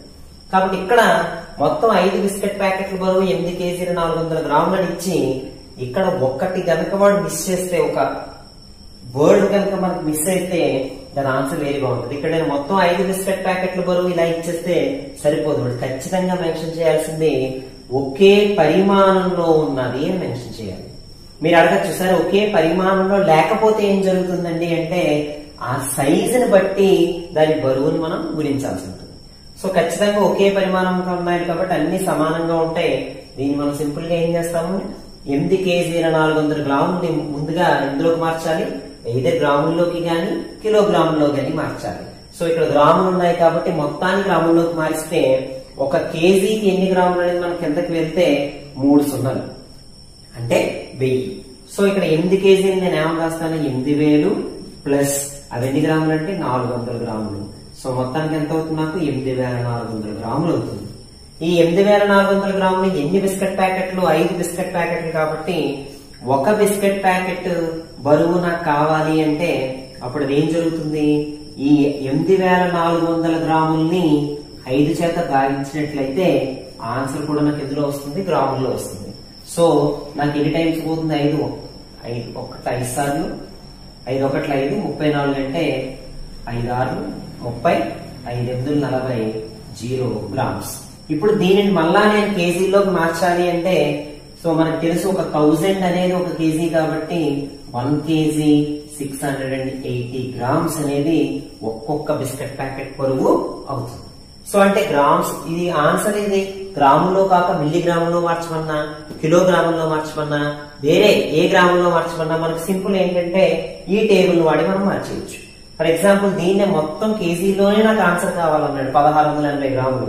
సో ఇక్కడ గ్రాముల నుంచి కేజీలోకి మార్చాలంటే నేను 3 సున్నాలతో డివైడ్ చేయాలి. సో 1680/3 సున్నాలు వేసినప్పుడు ఈ 0 0 క్యాన్సిల్ అవుతుంది. మరి మిగిలిన 2 సున్నాలకి ఏం చేస్తానంటే భాగాహారంలో హారంలో 2 సున్నాలు ఉంటే ఇక్కడ డెసిమల్ పాయింట్ 2 ప్లేసెస్ తర్వాత పెట్టాలి. సో అప్పుడు అది 1.68 కేజీస్ అని కింద కూడా నేను రాయొచ్చు. సో అలాగా ఒక ప్రమాణంలో ఉన్నదాన్ని ఇంకొక ప్రమాణంలోకి మార్చడానికి నిత్య జీవిత సమస్యల్ని ఎక్కువ వాడుకునే అవకాశం ఉంది. సో అలాగే ఇదే పేజ్ నెంబర్ 13 నేను చెప్తున్న ప్రాబ్లమ్స్ పేజీ నెంబర్ 13లో ప్రాబ్లమ్స్ ఇవి 6వ లెక్క అయితే ఇప్పుడు నేను అదే ప్రాబ్లం లో అదే దాంట్లో 8వ లెక్క ఒకసారి చూడండి. మీరు క్లాస్ చెప్తున్నప్పుడు కూడా క్లాస్ కి ఈ రోజు తర్వాత చెప్పే క్లాసులకి జరుగుతున్నప్పుడు కూడా మీరు గుర్తుపెట్టుకోవాల్సింది మీ నోట్స్ వాటితో పాటు మెటీరియల్ అంటే టెక్స్ట్ బుక్స్ కూడా మీరు దగ్గర పెట్టుకుంటే మీకు దాంట్లో సందేహాలు కూడా గుర్తవుతాయి. సో ఇక్కడ నేను చెప్పే 8వ క్వశ్చన్ ఏంటంటే ఇక్కడ ఒక యూనిఫామ్ క్లాత్ స్కూల్ స్టూడెంట్ కి రెడీ చేయాలనుకున్నారు. ఇప్పుడు మనకు తెలిసిందే గవర్నమెంట్ స్కూల్స్ లో ఒక స్టూడెంట్ కి అవసరమయ్యే యూనిఫామ్ కొలత ఎంతని చెప్పారంటే 1 మీటర్ 80 సెంటీమీటర్స్ అని చెప్పారు. ఇది ఎవరికండి, ఒక స్టూడెంట్ కి అయ్యే కావలసిన షర్ట్ కొలత, యూనిఫామ్ కొట్టడానికి కొలత. అయితే మనకి టైలర్ ఏం చేశారంటే మొత్తం ఒక 40 మీటర్స్ క్లాత్ ఇచ్చేసారు. 40 మీటర్స్ క్లాత్ ఇచ్చేసి ఇప్పుడు ఎంతమంది స్టూడెంట్స్ కి క్లాత్ సరిపోతుంది అని అడిగారు. మనందరికీ తెలిసిందే 40 మీటర్స్ ని క్లాత్ టోటల్ గా ఉంది. నాకు ఒక్కొక్క స్టూడెంట్ కి ఎంత 1 మీటర్ 80 సెంటీమీటర్స్ అయితే ఎంతమంది స్టూడెంట్స్ కి క్లాత్ సరిపోతుంది అంటే ఖచ్చితంగా మనం డివైడ్ చేస్తాం. అయితే 2 వస్తువుల్ని మనం డివైడ్ చేసినప్పుడు భాగించినప్పుడు అవి 2 ఒకే ప్రమాణాల్లో ఉండాలి. ఆ ఒకే ప్రమాణంలో ఉండడం కోసం ఇది మీటర్స్ కాబట్టి దీనిని కూడా మనం మీటర్స్ లోకి, ఇది మీటర్ సెంటీమీటర్స్ కాబట్టి రెండింటినీ సెంటీమీటర్స్ లేకపోతే దీన్ని కూడా మీటర్స్ లోకి మార్చుకోవడానికి ప్రయత్నించాలి. సో ఇప్పుడు నేను దీనిని తక్కువది సెంటీమీటర్స్ లోకి మార్చినట్లయితే 1 మీటర్ కి మళ్ళీ వీటిలోనే మన గ్రామ్స్ లోనే మీటర్స్ కూడా మనం అప్లై చేయొచ్చు. కాబట్టి మీటర్ కి సెంటీమీటర్ వచ్చేటప్పటికి 2 జీరోస్ కాబట్టి ఒక 100 అవుతుంది. అంటే 100 ప్లస్ 80 టోటల్ గా 180 సెంటీమీటర్లు అవుతుంది. అలాగే ఇక్కడ 40 మీటర్స్ అయితే 40 ఇంటూ ఒక మీటర్ కి 100 సెంటీమీటర్లు కాబట్టి 4000 సెంటీమీటర్స్ అవుతుంది. సో ఇప్పుడు ఎంతమంది విద్యార్థులకు సరిపోతుంది ఇది అని అన్నప్పుడు ఈ విద్యార్థుల సంఖ్య తెలుసుకోవడానికి మనం ఏం చేస్తామండి, ఈ 4000 సెంటీమీటర్స్ క్లాత్ ని 180 సెంటీమీటర్స్ తో డివైడ్ చేస్తాం. అందుకే సంఖ్య దానికి ప్రమాణాలు రావు, సెంటీమీటర్స్ కూడా క్యాన్సిల్ అవుతాయి. అందుకే ఒకే ప్రమాణాల్లో ఉండాలని చెప్పాను. అప్పుడు ఈ రెండు కనుక క్యాన్సిల్ చేస్తే మీకు అర్థమయ్యేటట్టుగా నేను రెండో టేబుల్ తోనే క్యాన్సిల్ చేస్తాను. ఇక్కడ 2 9 సార్లు పోతుంది, ఇక్కడ 200 సార్లు పోతుంది. ఇంక ఇప్పుడు ఈ రెండిట్లో కామన్ గా పోయేవి ఏమీ లేదు కాబట్టి దీన్ని మామూలుగా నేను డివైడ్ చేస్తే మిశ్రమంలోకి మారిస్తే 9 2 18 20 మళ్ళీ 9 2 18 20 మళ్ళీ 9 2 18. కానీ విద్యార్థులు 22.2 విద్యార్థులు అని చెప్పాం కాబట్టి దీనిని సవరించి ఎంతమంది విద్యార్థులకు సరిపోయిందని చెప్తాం, 22 మంది విద్యార్థులకు సరిపోయింది అని చెప్తాం. సో మీకు డౌట్ రావచ్చు 22.2 వచ్చింది కదా, ఇప్పుడు దీన్ని ఎలా చెప్పాలి? విద్యార్థుల సంఖ్య ఇప్పుడు సవరించి దగ్గర ఉన్న పూర్ణాంకానికి, ఇప్పుడు అదే మన నెక్స్ట్ టాపిక్, ఆ పూర్ణాంకానికి దగ్గరగా చెప్తాము. అవి 22 మంది విద్యార్థులు. ఇక్కడతో అయిపోలేదండి, వాడి ప్రాబ్లం ఇంకొంచెం ఏమడగచ్చు అంటే ఇంతమంది విద్యార్థులకి సరిపోయిన తర్వాత ఎంత క్లాత్ మిగిలిపోయింది అని అడగచ్చు. అప్పుడు మనం ఏం చేయాలండి, ఒక్కొక్క విద్యార్థికి 1 మీటర్ 80 సెంటీమీటర్లు పట్టింది కాబట్టి 22 మంది విద్యార్థులకి ఎంత పడుతుంది, మనం ఇంతకు ముందే చేసాం. 22 ఇంటూ 1 మీటర్ 80 సెంటీమీటర్స్ అంటే దీన్ని మొత్తం సెంటీమీటర్స్ లోకి మార్చుకుని 180 సెంటీమీటర్లు 22తో మల్టిప్లై చేసి ఆ వచ్చిన దాన్ని 4000 తో సబ్ట్రాక్ట్ చేయాలి. ఆ ప్రాబ్లం కూడా నేను మీకు వర్క్ గా ఇవ్వదలుచుకున్నాను కాబట్టి అది కూడా మీరు ప్రాక్టీస్ చేయండి. ఈ పేజ్ నెంబర్ 13లో కొత్త టెక్స్ట్ బుక్ లో 8వ ప్రాబ్లం నెంబర్ 8. అండ్ ఇంకా లాస్ట్ ఈ టాపిక్ లో మీకు లాస్ట్ గా ఒక్క ప్రాబ్లం చెప్పి నేను ఈ టాపిక్ నుంచి ముగిస్తాను. ఇక్కడ ఒక థింక్ డిస్కస్ అండ్ రైట్ అంటే ఆలోచించండి చర్చించండి అనే దాంట్లో ఇదే పేజీలో మనకు ఒక మంచి లెక్క ఇచ్చారు. ఏంటి ఆ ప్రాబ్లం ఏంటి అంటే జాగ్రత్తగా చూడండి మీరు. ప్రతి విద్యార్థి ఒక స్కూల్లో ఉన్నాడు. ఇప్పుడు మనకు తెలిసి వాటర్ చాలా అత్యవసరం. ఈ ప్రతి విద్యార్థి స్కూల్ కి ఒక 2 లీటర్ల వాటర్ బాటిల్ పట్టుకుని వెళ్తున్నాడు. ఆ స్కూల్లో ఏం చేశారంటే ఒక వాటర్ ట్యాంక్ పెట్టారు దాన్ని ప్యూరిఫై చేయడానికి. ఆ వాటర్ ట్యాంక్ లో ఎన్ని లీటర్లు పడుతుంది అంటే 2 కిలోలీటర్స్ పడుతుంది. అయితే ఇప్పుడు వాళ్ళు ఏమన్నారంటే ఈ విద్యార్థులు స్కూల్కి వచ్చిన విద్యార్థులు అందరూ కూడా ఆ కంటైనర్ లో వాడు చూపించిన ఈ కంటైనర్ లో ఈ వాటర్ పోసేసారు. పోసేసినప్పటికీ అప్పటికి ఎంత మిగిలిపోయిందంటే 600 లీటర్స్ ఇంకా ఖాళీ ఉంది. ఇందులో ఇంకా 600 లీటర్స్ ఖాళీ ఉంది. అయితే ఇప్పుడు క్వశ్చన్ ఏంటంటే ఎంతమంది విద్యార్థులు ఆ కంటైనర్ లో పోసారు, వాటర్ పోసారు. దీనికి మనం చేయాల్సింది ఇప్పుడు అసలు మొత్తం ఎంత ఉందండి, అక్కడ కెపాసిటీ ఎంతండి 2 కిలోలీటర్. కానీ ఇక్కడ మిగిలినవన్నీ ఎందులో ఉన్నాయి, లీటర్స్ లో ఉన్నాయి. సో ఇప్పుడు ముందు కిలోలీటర్స్ నేను ఎందులోకి మార్చాలి, లీటర్స్ లోకి మార్చాలి. సో 2 కిలోలీటర్స్ ని లీటర్స్ లోకి నేను మార్చాలి అంటే ఎన్ని లీటర్స్ అనేది మనం చూద్దాం. కిలోలీటర్స్ ని లీటర్స్ లోకి మార్చాలి. ఇవి అదే మళ్ళీ లీటర్స్ లోకి మారిస్తే ఇక్కడ నేను జస్ట్ గ్రామ్స్ ఇలా చెరిపి అక్కడ నేను లీటర్లు పెట్టుకుంటే సరిపోతుంది కదండి, మిగిలినవన్నీ అవే కదా. సో కిలోలీటర్స్ నుంచి ఎక్కడికి లీటర్స్ అంటే 1 2 3 సున్నాలు ఎక్కడ పెట్టాలండి, పక్కన పెట్టాలి. So 2000 litres. సో ఇప్పుడు 2000 లీటర్స్ దాని కెపాసిటీ. అందులో ఎంత మిగిలిపోయింది, 600 మిగిలిపోయింది. సో మిగిలిపోయింది అంటే 600 వాళ్ళు పోయలేదని కదా అర్థం. దాన్ని సబ్ట్రాక్ట్ చేసేద్దాం. అప్పుడు 0 0 4 1400 లీటర్స్ ఎవరు పోసేశారు, ఆల్రెడీ ఆ స్టూడెంట్స్ పోసేశారు ఆ కంటైనర్ లో. ఒక్కొక్క స్టూడెంట్ ఎన్ని లీటర్స్ తీసుకొస్తాడు, 2 లీటర్స్ తీసుకొస్తాడు. సో 1400 లీటర్స్ తీసుకొచ్చారు అంటే ఎంతమంది స్టూడెంట్స్ చేశారు, మీకు వెంటనే ఆన్సర్ గెయిన్ అయిపోతుంది. ఈ 1400 లీటర్స్ ఎవరంటే ఒక్కొక్కళ్ళు ఎన్ని లీటర్స్, 2 లీటర్స్. కాబట్టి ఇందాకే చెప్పాను విద్యార్థుల సంఖ్య అని వచ్చినప్పుడు 2 ఒకే ప్రమాణాల్లో ఉండాలి కాబట్టి ప్రమాణాలు పోతాయి. ఇక్కడ మనం కూడా ఇది క్యాన్సిల్ చేస్తే మనకి మిగిలింది ఇక్కడ 700. అంటే ఆ 700 స్టూడెంట్స్ అందులో ఆల్రెడీ నింపేశారు. సో ఇది ప్రమాణాలు ఒక ప్రమాణం నుంచి ఇంకొక ప్రమాణానికి మార్చుకోవడం. ఈ ప్రమాణాలను మార్చుకోవడంలో మనకి చాలా మంచి ప్రాబ్లమ్స్ ఉన్నాయి.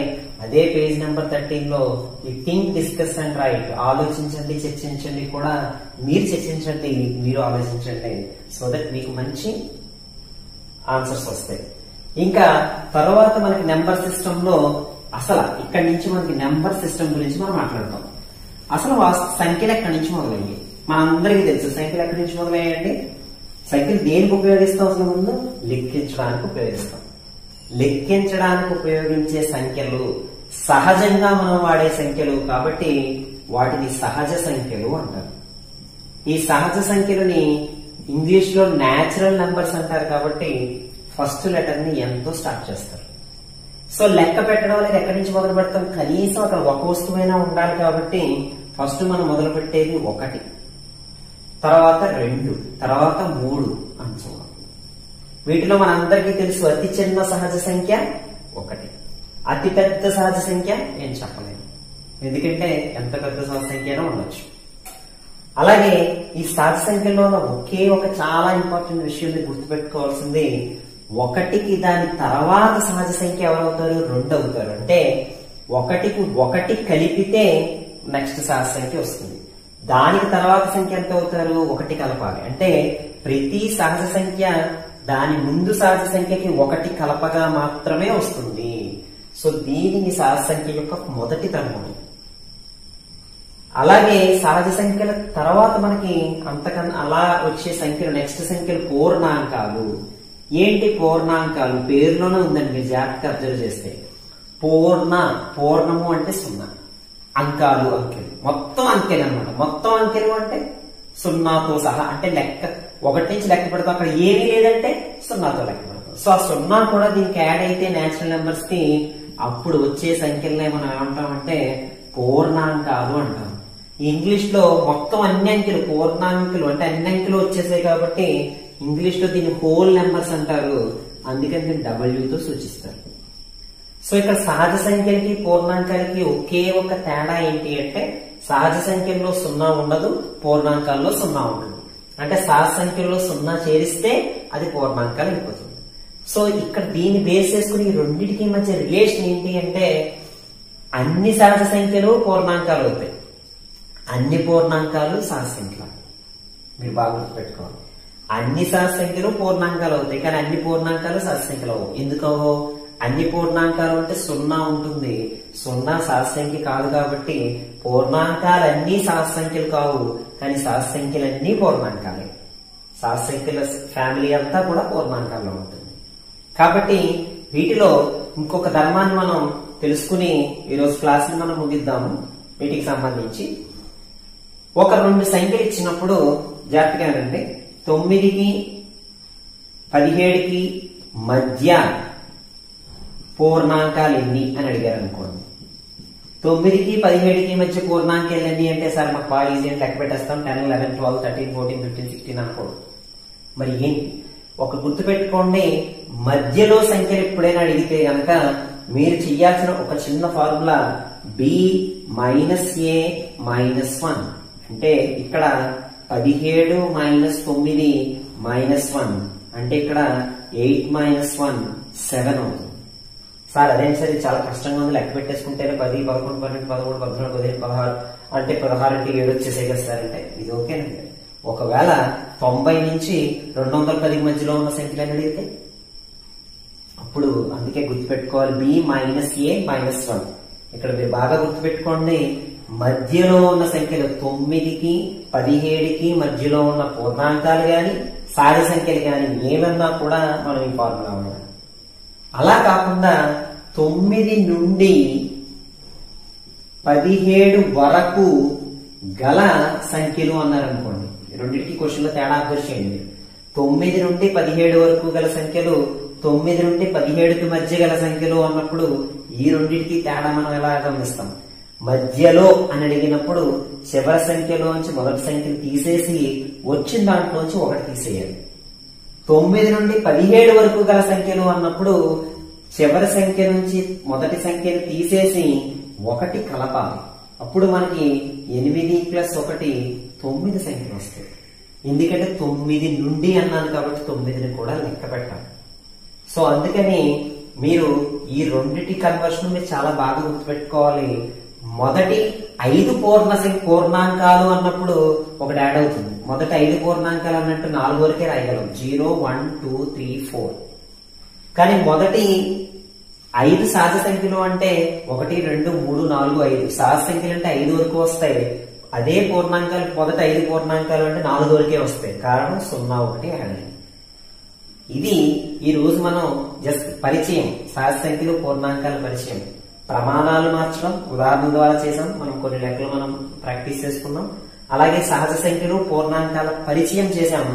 ఈ పరిచయానికి సంబంధించిన క్లాసెస్ ని మీరు ఏం చేయాలంటే టెక్స్ట్ బుక్ లో చాప్టర్ 2 లో పేజ్ నెంబర్ 15 ఒకసారి చదువుతూ, పేజ్ నెంబర్ 15 తర్వాత మీరు పేజ్ నెంబర్ 15 ఒకసారి చదవండి. అలాగే 2.1 లో బిట్స్ ప్రాక్టీస్ చేయండి.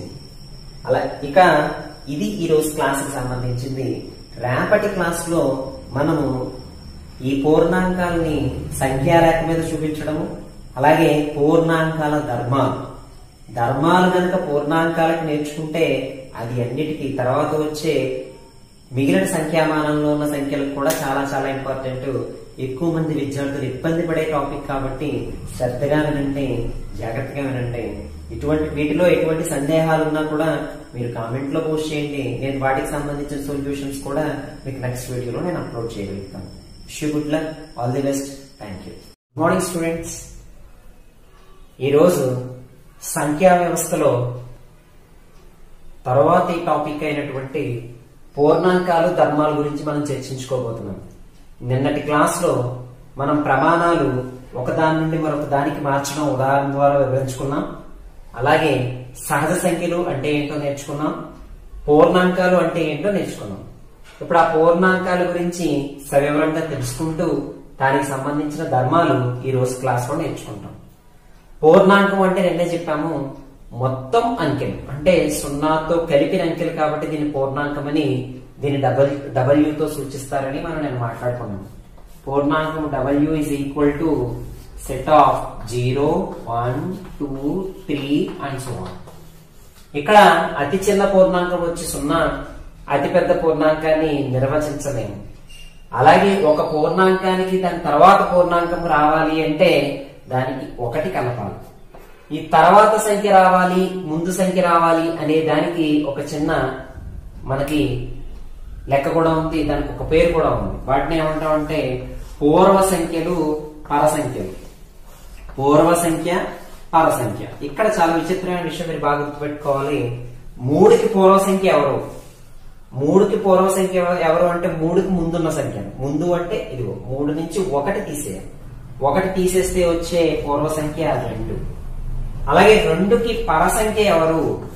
పరసంఖ్య అంటే 2 తర్వాత సంఖ్య, అది 3. 1 కలిపితే పరసంఖ్య అంటే 1 కలపాలి, పూర్వ సంఖ్య అంటే 1 తీసేయాలి. ఇక్కడ ఒక విషయం ఏంటంటే 3కి 1, 2, 0 కూడా ముందే ఉన్నాయి కదా సార్, అవి పూర్వ సంఖ్యలు అవుతాయా? అవ్వవు.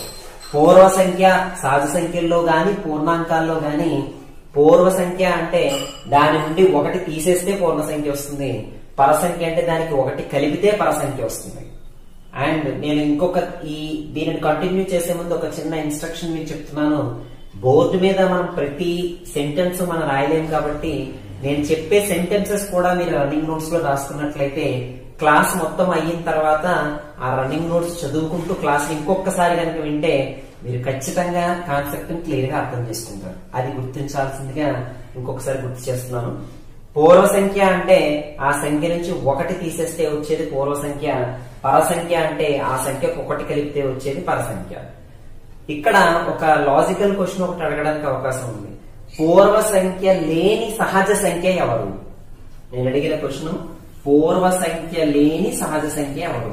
పూర్వ సంఖ్య లేని సహజ సంఖ్య అంటే మీరు బాగా గుర్తుపెట్టుకోండి, ఈ పూర్వ సంఖ్య లేని సహజ సంఖ్యలు 1 నుంచి మొదలవుతాయి. 1కి పూర్వ సంఖ్య ఎవరు? 0. మరి 0 ఉంది కదండి అంటే 0 సహజ సంఖ్యలలో లేదు. అందుకని పూర్వ సంఖ్య లేని సహజ సంఖ్య 1. ఇక్కడ హోల్ నెంబర్స్ లో అడిగితే పూర్వ సంఖ్య లేని పూర్ణాంకము అని అడిగితే 0 రాయాల్సి ఉంటుంది. ఎందుకంటే 0కి పూర్వ సంఖ్య -1 అవుతుంది, అది మనకి పూర్ణాంకాల్లో ఉండదు. కాబట్టి పూర్వ సంఖ్య లేని సహజ సంఖ్య 1, పూర్వ సంఖ్య అంటే 1 తీసేయాలి, పర సంఖ్య అంటే 1 కలపాలి. దీనికి సంబంధించిన ప్రాబ్లమ్స్ మీకు పేజీ నెంబర్ 15 లో చిన్న బిట్స్ అయినా కూడా ప్రాక్టీస్ చేయాలి. దేనిని కూడా గుర్తుపెట్టుకోండి, మనం నేర్చుకునే కాన్సెప్ట్ లో ఏ కాన్సెప్ట్ ని, చిన్న కాన్సెప్ట్ ని కూడా మనం చిన్నగా చూడకూడదు, ప్రతి దాన్ని మనం జాగ్రత్తగా గమనించాలి. సో ఇప్పుడు పేజీ నెంబర్ 15 లో ఒక టేబుల్ ఉంది మనకి, ఆ టేబుల్ ని మీరు ఈ పూర్వ సంఖ్యలు పర సంఖ్యల గురించి నేర్చుకోవచ్చు. సో ఇక్కడ పూర్ణాంకాలని ఇంట్రడ్యూస్ చేసేటప్పుడు మీకు ఇంకొక కాన్సెప్ట్ ఇక్కడ ఏమి మెన్షన్ చేశారంటే, పూర్ణాంకాలకి నెంబర్ లైన్, దాన్ని ఏమంటామంటే సంఖ్యారేఖ. సంఖ్యారేఖ అంటే ఏంటి? ఒక రేఖ మీద సంఖ్యలు చూపించినట్లయితే దానిని సంఖ్యారేఖ అంటాం. ఇప్పుడు సంఖ్యారేఖ అనేది మీ అందరికీ తెలిసిందే, ఇలా ఒక లైన్ ఉంటుంది. ఈ లైన్ కి మనం పూర్ణాంకాల గురించి మాట్లాడుకుంటున్నాం కాబట్టి అతి చిన్న పూర్ణాంకం 0, దీని తర్వాత నుంచి గ్యాప్ 1, 2, 3, 4. సరే, సంఖ్యారేఖలకు సంబంధించిన ప్రశ్నలు మనకు ఎలా ఉంటాయి, దాన్ని ఎలా అర్థం చేసుకోవాలి అంటే చాలా సింపుల్. ఇక్కడ సంఖ్యారేఖపై కుడివైపు ఉన్న సంఖ్యలన్నీ కూడా పెద్దవి. అంటే 0 కుడివైపు 1 ఉంది, 1 0 కన్నా పెద్దది. 2 1కి కుడివైపు ఉంది, 2 1 కన్నా పెద్దది.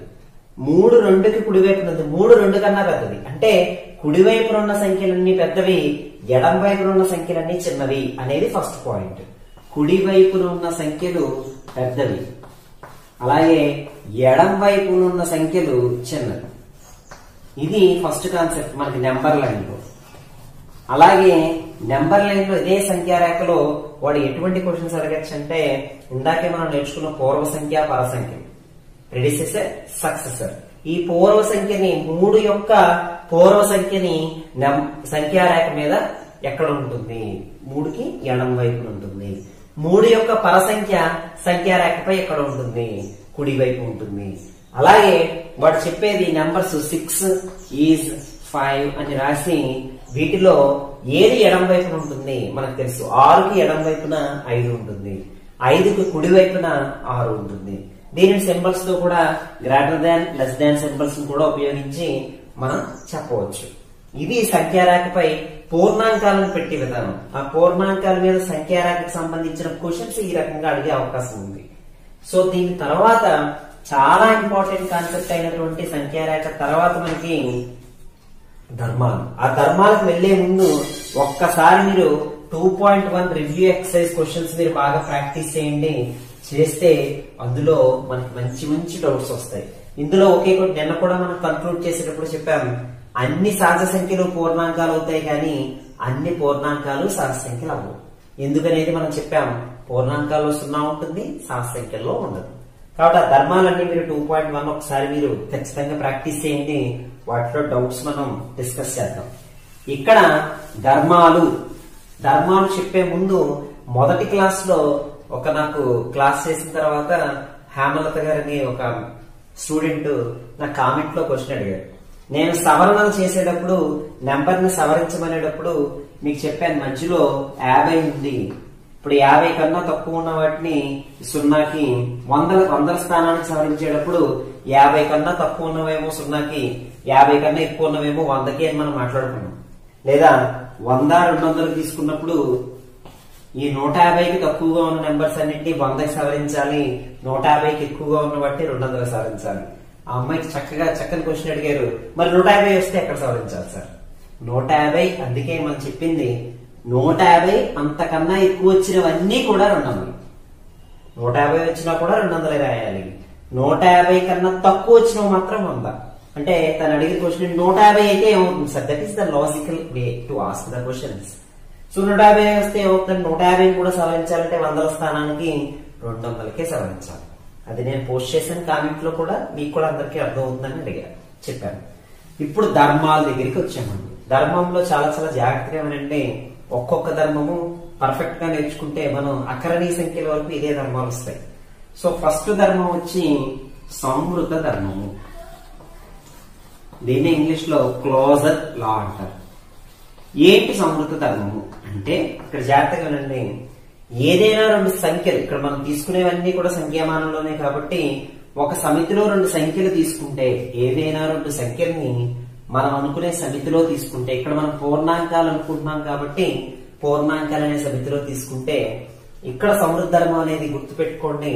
మనం 4 ఫండమెంటల్ ఆపరేషన్స్ ఎప్పుడు కూడా అంకెల మధ్య మనం చేయగలిగేవి ఏంటి అంటే 4 ఆపరేషన్స్ చేయగలం. సంకలనం చేయగలం, వ్యవకలనం చేయగలం, గుణకారం చేయగలం, భాగాహారం చేయగలం. సో వీటిని ఆపరేషన్స్ అంటారు.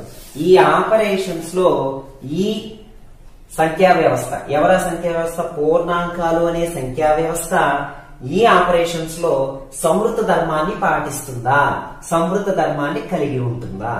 సంవృత మీకు జామెట్రీలో కూడా రేపు వచ్చే జ్యామితిలో కూడా సంవృత పటము అంటే మీనింగ్ ఏంటంటే క్లోజ్డ్ ఫిగర్, అక్కడ క్లోజ్ అయిపోవాలి. అంటే అక్కడ ఉన్న వస్తువులన్నీ అందులో ఉండాలి. ఇక్కడ ఉన్న వస్తువులన్నింటినీ నేను ఎలా సర్కిల్ గీసాను అనుకోండి, ఈ వస్తువులన్నీ సర్కిల్లో ఉండిపోతే అది క్లోజ్డ్, లేకపోతే రెక్టాంగిల్ లో ఉండిపోతే అది క్లోజ్డ్. క్లోజ్డ్ అంటే వస్తువులన్నీ అందులో పెట్టేయడం కదండి, బాక్స్ క్లోజ్ చేసేస్తాం. క్లోజ్డ్ ప్రాపర్టీ అంటే కూడా సంవృత ధర్మము అంటే కూడా ఎలా అంటే, ఫస్ట్ నేను ఎడిషన్ తీసుకున్నాను అనుకోండి, అంటే కూడికలు తీసుకున్నాను అనుకోండి, మీరు బాగా గుర్తు పెట్టుకోండి. ఇక్కడ సింబల్ నేను మెన్షన్ చేస్తున్నాను, ఫర్ ఆల్ అంటారు దీన్ని. ఫర్ ఆల్ అంటే అన్ని విలువలకు సార్వత్రిక పరిమాపకం ఇది. ఫర్ ఆల్ అంటే అన్ని విలువలకు. ఎవరన్ని విలువలకు? అన్ని పూర్ణాంకాలకు.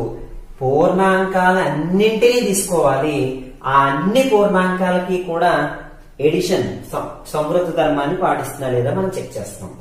ఎడిషన్ అంటే కలపడం, అంటే ఏ రెండు పూర్ణాంకాలైనా తీసుకోండి. నేను 0 అనే ఒక పూర్ణాంకం తీసుకున్నాను, 3 అనే ఒక పూర్ణాంకం తీసుకున్నాను. ఈ 0 + 3 అనేది ఎంత అవుతుంది? 3 అవుతుంది. ఆ వచ్చేది కూడా పూర్ణాంకమైతే అప్పుడు ఈ పూర్ణాంకాలనేవి సంవృత ధర్మాన్ని సంకలనము దృష్ట్యా పాటిస్తాయి అని చెప్తాం. మరొకసారి రిపీట్ చేస్తున్నాను.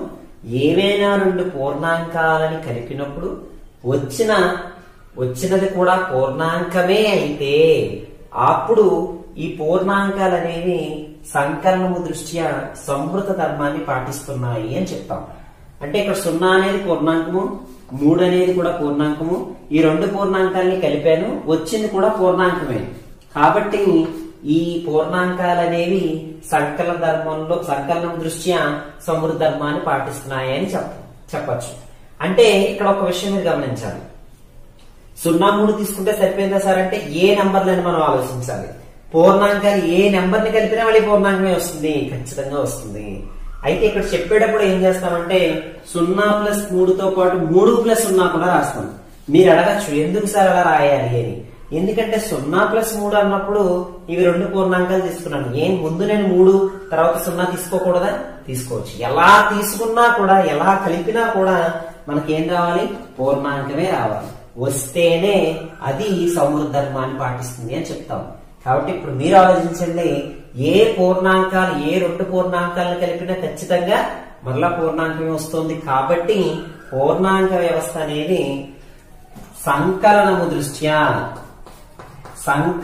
దృష్ట్యా సంవృత ధర్మాన్ని పాటిస్తుంది. సంవృతము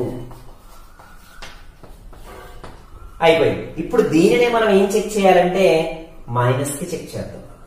డిఫరెన్స్ కి చెక్ చేసినప్పుడు ఇక్కడ మీరు చాలా చాలా చాలా జాగ్రత్తగా గమనించాలి. ఇప్పుడు నేనేమంటానంటే ఒక స్టూడెంట్ 3 తీసుకున్నాడు, 0 తీసుకున్నాడు, 3 - 0 తీసుకుని 3 అని రాసేసాడు. ఇప్పుడు 3 అనేది పూర్ణాంకమే, 0 అనేది పూర్ణాంకమే, 3 - 0 అనేది 3 కూడా పూర్ణాంకమే వచ్చేసింది. కాబట్టి ఏమన్నాడంటే పూర్ణాంకము వ్యవకలనం దృష్ట్యా కూడా సంవృతము అనేసాడు. వెంటనే ఒక స్టూడెంట్ వాడికి వచ్చిన డౌట్ ఏంటంటే 0 - 3 రాసి ఇక్కడ -3 రాశాడు. అప్పుడు ఇది పూర్ణాంకం కాదు కదా. అందుకని 0 + 3 రాసినప్పుడు నేను 3 + 0 కూడా మీకు ఇందాక చెప్పాను. కాబట్టి ఇది కూడా పూర్ణాంకమే, ఇది పూర్ణాంకమే. పూర్ణాంకాల భేదం ఎలా అయినా తీసుకోవాలి. ఏ పూర్ణాంకానికైనా ఎలా అయినా భేదం తీసుకున్నప్పుడు కూడా పూర్ణాంకమే వస్తే అప్పుడు పూర్ణాంకాలు వ్యవకలన దృష్ట్యా సంవృత ధర్మాన్ని పాటిస్తాయని చెప్పచ్చు. కానీ ఇక్కడ 3 - 0 తీసుకున్నప్పుడు పూర్ణాంకం వచ్చింది, కానీ 0 - 3 తీసుకున్నప్పుడు పూర్ణాంకం రాలేదు. ఏ ఒక్క కేసులోనైనా అది సంవృత ధర్మాన్ని పాటించకపోతే మొత్తం వ్యవస్థ సమృద్ధ ధర్మాన్ని పాటించదు. కాబట్టి ఇక్కడ W అనేది మైనస్ దృష్ట్యా అంటే వ్యవకలనం దృష్ట్యా సంవృత ధర్మాన్ని పాటించదు, సంవృతం కాదు. బాగా గుర్తుపెట్టుకోవాలి. అలాగే నెక్స్ట్ వచ్చింది మనకి ఎవరంటే మల్టిప్లికేషన్ అంటే గుణకారం. గుణకారంలో కూడా మనం ఆలోచిస్తే ఏ రెండు పూర్ణాంకాలైనా తీసుకోండి. 3 × 0. నేను 3 సున్నాలు ఎందుకు తీసుకుంటున్నాను సార్? ఏ నెంబర్స్ అయినా మీరు తీసుకోవచ్చు, అందులో ఎటువంటి ఇది లేదు. 0 ఎందుకు తీసుకుంటున్నానంటే పూర్ణాంకానికి సంఖ్యకి తేడా అది, కాబట్టి 3 × 0 అనేది 0 అవుతుంది. ఇక్కడ కూడా మనం చూడాల్సింది ఏంటంటే 0 × 3 కూడా చూడాలి. సో 3 × 0 0, 0 × 3 కూడా 0. అంటే ఎలా మల్టిప్లై చేసినా నాకు ఏమొచ్చిందండి? పూర్ణాంకమే వచ్చింది. ఏ రెండు పూర్ణాంకాలను గురించిన వచ్చిన లబ్ధం కూడా మళ్ళీ పూర్ణాంకమే అయింది. కాబట్టి ఈ పూర్ణాంకాలు అనేవి గుణకారం దృష్ట్యా సంవృత ధర్మాన్ని పాటిస్తాయి. అలాగే లాస్ట్ వచ్చి డివిజన్ చూద్దాం. ఈ డివిజన్ లో చూసినప్పుడు జాగ్రత్తగా ఇక్కడే డౌట్ స్టార్ట్ అవుతుంది. 0తో వచ్చినప్పుడు 0/3. 0/3 అంటే ఇక్కడ రాసుకునేటప్పుడు మీకు అర్థం కావడానికి చెప్తున్నాను. 0ను 3 చేత భాగిస్తే 0, 3 zeros are 0. 3 సున్నాలు సున్నాయే కదండి, 3 ఒకట్లు కాదు, 0 టైమ్స్ పోతుంది కాబట్టి 0. కాబట్టి పూర్ణాంకమే, సరిపోయింది. మరి 3/0, 3ని 0తో డివైడ్ చేస్తే ఇది మనకి చాలా ఇంపార్టెంట్ కాన్సెప్ట్. అంటే 3ని 0తో డివైడ్ చేస్తే 3 ఎన్ని టైమ్స్ పోతుందండి? 010, 020, 030. అసలు ఎలా చెప్పగలం? 0తో మనం డివైడ్ చేయలేము.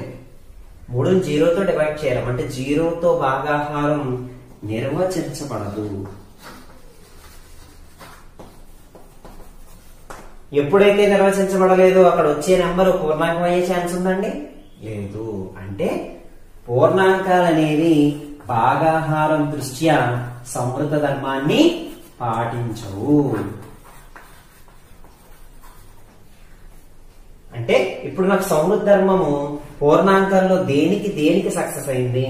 ప్లస్ కి, ఇంటూకి తప్ప, ఈ రెండిటికి తప్ప మిగిలిన రెండిటికి సంవృత ధర్మం పూర్ణాంకాలు పాటించట్లేదు.